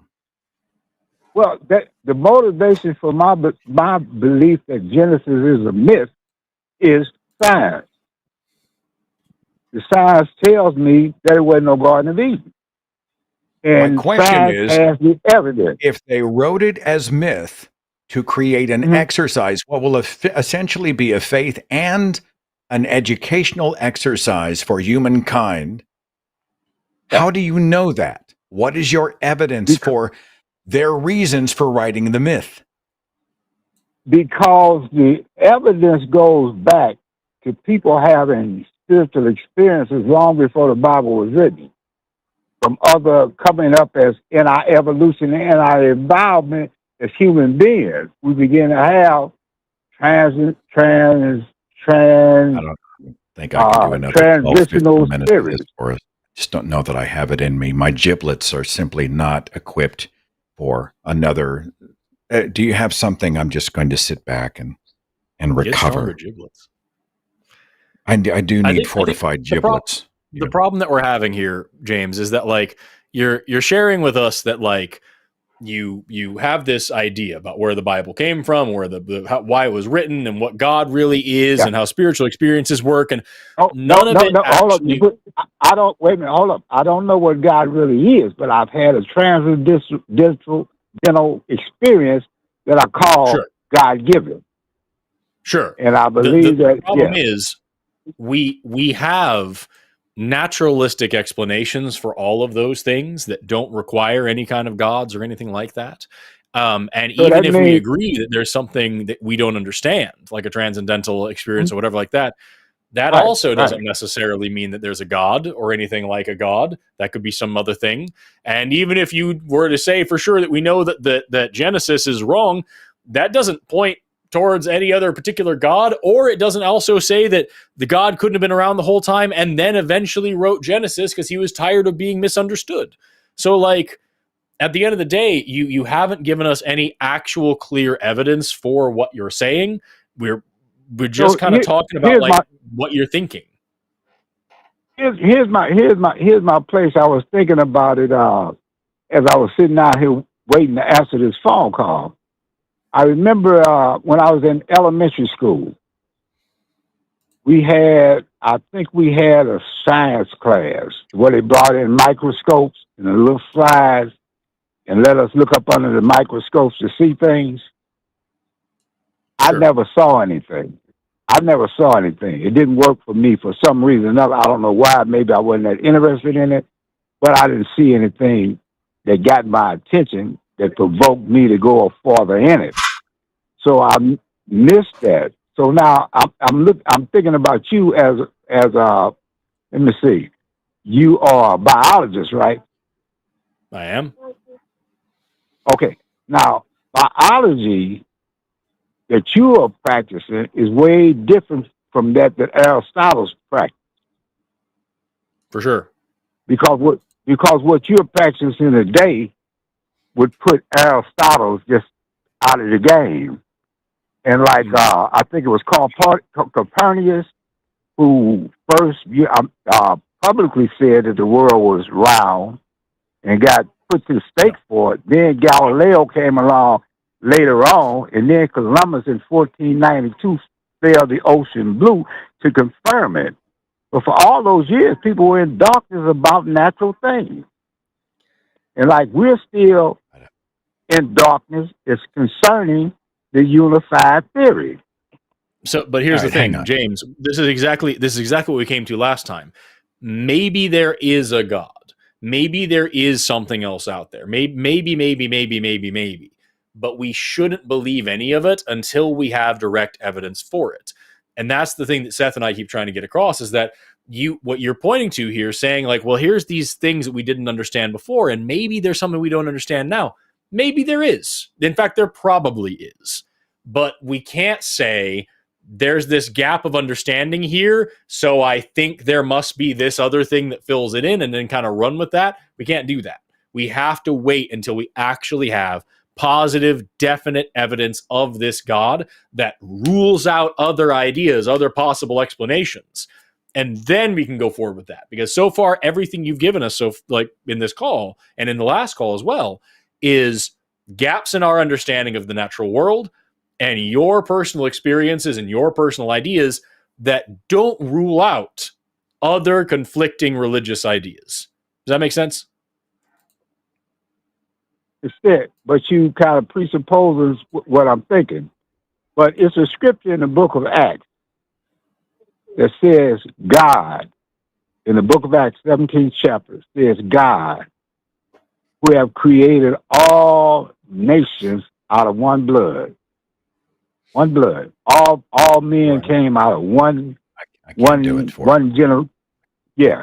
James, I so appreciate you calling the show. I hope you have a wonderful day and a great, great rest of your weekend. I'm sorry. He's quoting the book out of Acts.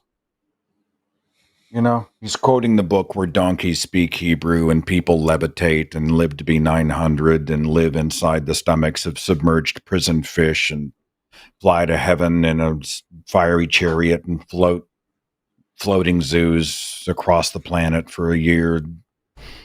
I just can't do the word salad, Forrest. I can't do it. Forgive me. James is a James is a really nice guy, and he really does want to talk, and he really does have like he just wants to have a conversation, and I don't think like he understands what we're getting at, because I think he's waiting to say the next thing, or he hears us starting to object, and he just wants to clear up that objection rather than hearing the thing that we're saying and then responding to it.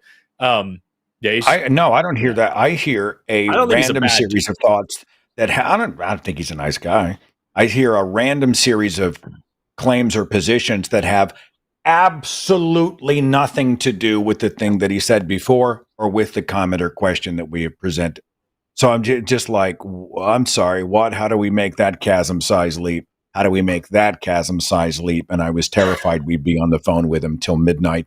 James, have a wonderful evening. And thanks for calling the show. Final call is Brian out of California. Brian, welcome. Are you there? Hey, what's up? So, welcome. You're on with Forrest, Valkai, and his father, Seth Andrews. What's up? How dare you? I have actually gotten people to say to me out of context that you are my son. I've been saying it for so long that I'm that close to making it a meme, and you're going to try to take it away from me? I thought we were friends. Why would I be your son? I mean, look at me. I mean, I literally look like you're young, you're fresh faced, you have all your hair. I looked like the guy at the end of Indiana Jones 3 when he drank from the wrong grail and his whole face disintegrated. Why would I be the son? It seems to me that's what makes it so funny. And I also, can't even get a word in. This is insane. Hold on, Brian, we'll get to you in a second. My son and I are having a conversation right now. No, happy Father's Day. I just found out that this is no cap. I just found out like 10 minutes ago that I'm going to have a grandson. I already have a granddaughter, but yeah, like 2 weeks ago, she called me and she said, I'm pregnant, right? So, I mean, but then she just called me on Father's Day. She's like, you want to know what it's going to be? And I'm like, no, I already know. Well, congratulations. And she's like, oh, yeah, you know? No, so as a scientist, you know, as fellow scientists, I just want to say, Forrest, things happen randomly, right? So you might be a father. Unlikely, but like, who knows? No, don't ever say never, bro, because this is my argument.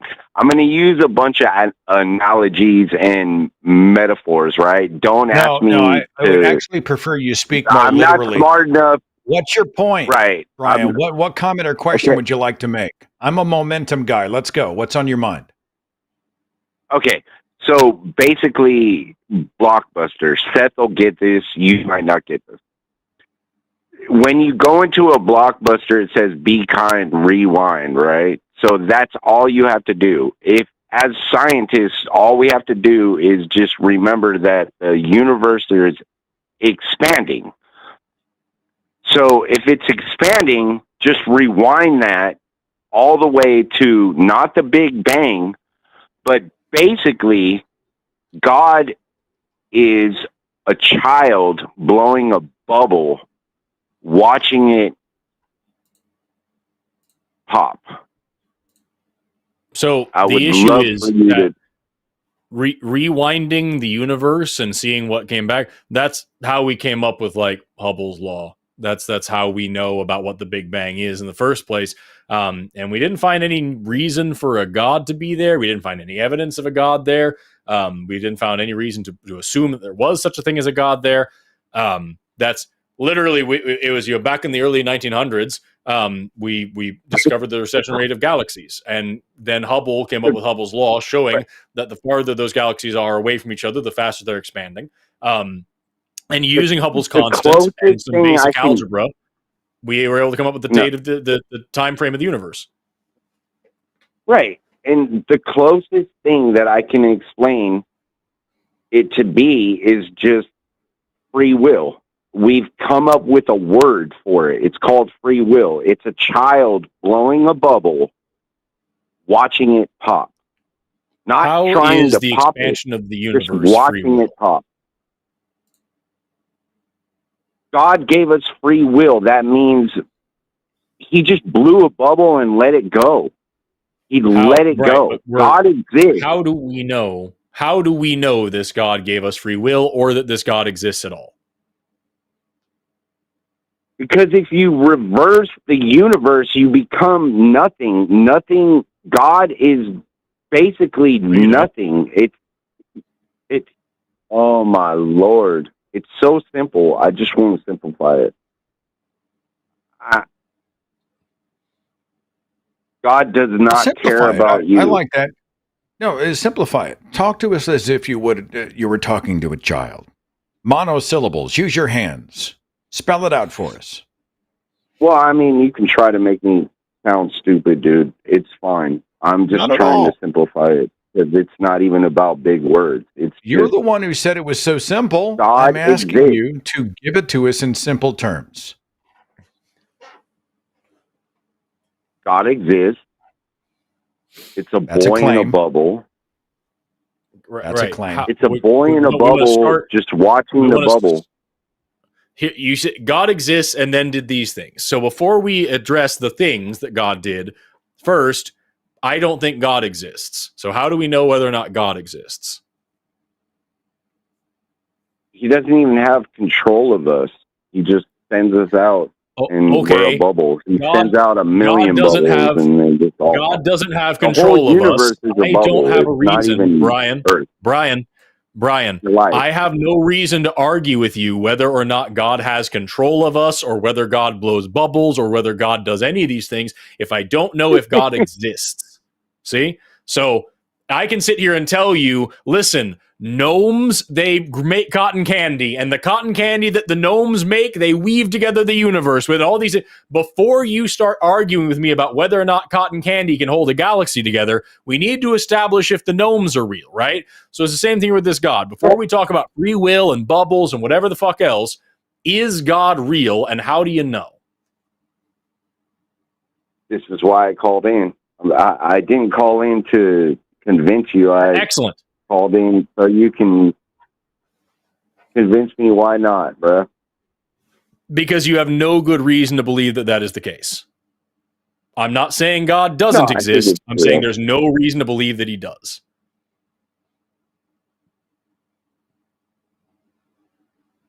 Yeah, but if you put the universe in rewind, then why is there no reason to believe he doesn't? I mean, seriously. Because you don't just assume things do exist just because there's no reason not to. That's not how science, logic, or thinking works. You need a reason to believe something does exist before you believe it does exist. There's no evidence that points to a God. So why should I believe a God exists? Say hi to my girlfriend. Hello. Sorry? Yeah. He just came home. I'm out. Seriously, dude, think about it. I just want to be clear. You waited on hold for over an hour. You waited on hold for over an hour. And the actual argument you had was, well, why doesn't God not exist? We know that he was there and he didn't give a shit, so he started the universe and then he blew it up like a bubble. That's called free will. And that's free will. He's doing some kind of a weird riff on the prime mover, watchmaker, first cause argument that the universe couldn't have started by itself, and this is a whole other conversation about what came before. Was there even a before? Because time didn't exist before space-time. I had this conversation with astrophysicist Dr. Dan Batcheldorf, who has written a book called Astronomy Saves the World, and he's done a lot of science education out there. But there's this idea that where did it all come from? It's so vast, it's so complex, and even if God doesn't care what goes on and doesn't interfere or meddle or show interest in our everyday lives, the minutia of who we are and who we marry and what's going on, blah, blah, blah, we do know that there was a God who exists, and here's what his attributes are. And it's interesting that he said he. So he just assumed it was a guy. Yeah. It's always not a guy. Some creature, not a she, not something else. No, it had to be a man. it had to be like the big He-Man bearded god is the one that always pops into my brain. So I don't know. What do you do with the first cause argument? Something started it all, damn it, and that's proof of God. Right. I would just ask, number one, you now have the issue of infinite regression. Everything has to come from somewhere, and therefore there's this God. Okay, where does God come from? And inevitably, as we saw in this show, you get to a special pleading argument. Well, God doesn't have to be created by anything. Okay, now I can say the universe doesn't have to be created by anything, and it means the same nothing, because we're both making claims we have no fucking evidence for. And then it always goes into, well, nothing can't create, blah, blah, blah. What is nothing? I don't know what nothing means. I've never seen a nothing. I've never done tests on a nothing. I don't have any samples of nothing. What the fuck is nothing? And we don't know what nothing can or can't do. You can try to logic your way through it, but at the end of the day, you don't know what you're talking about, because what you're talking about doesn't exist.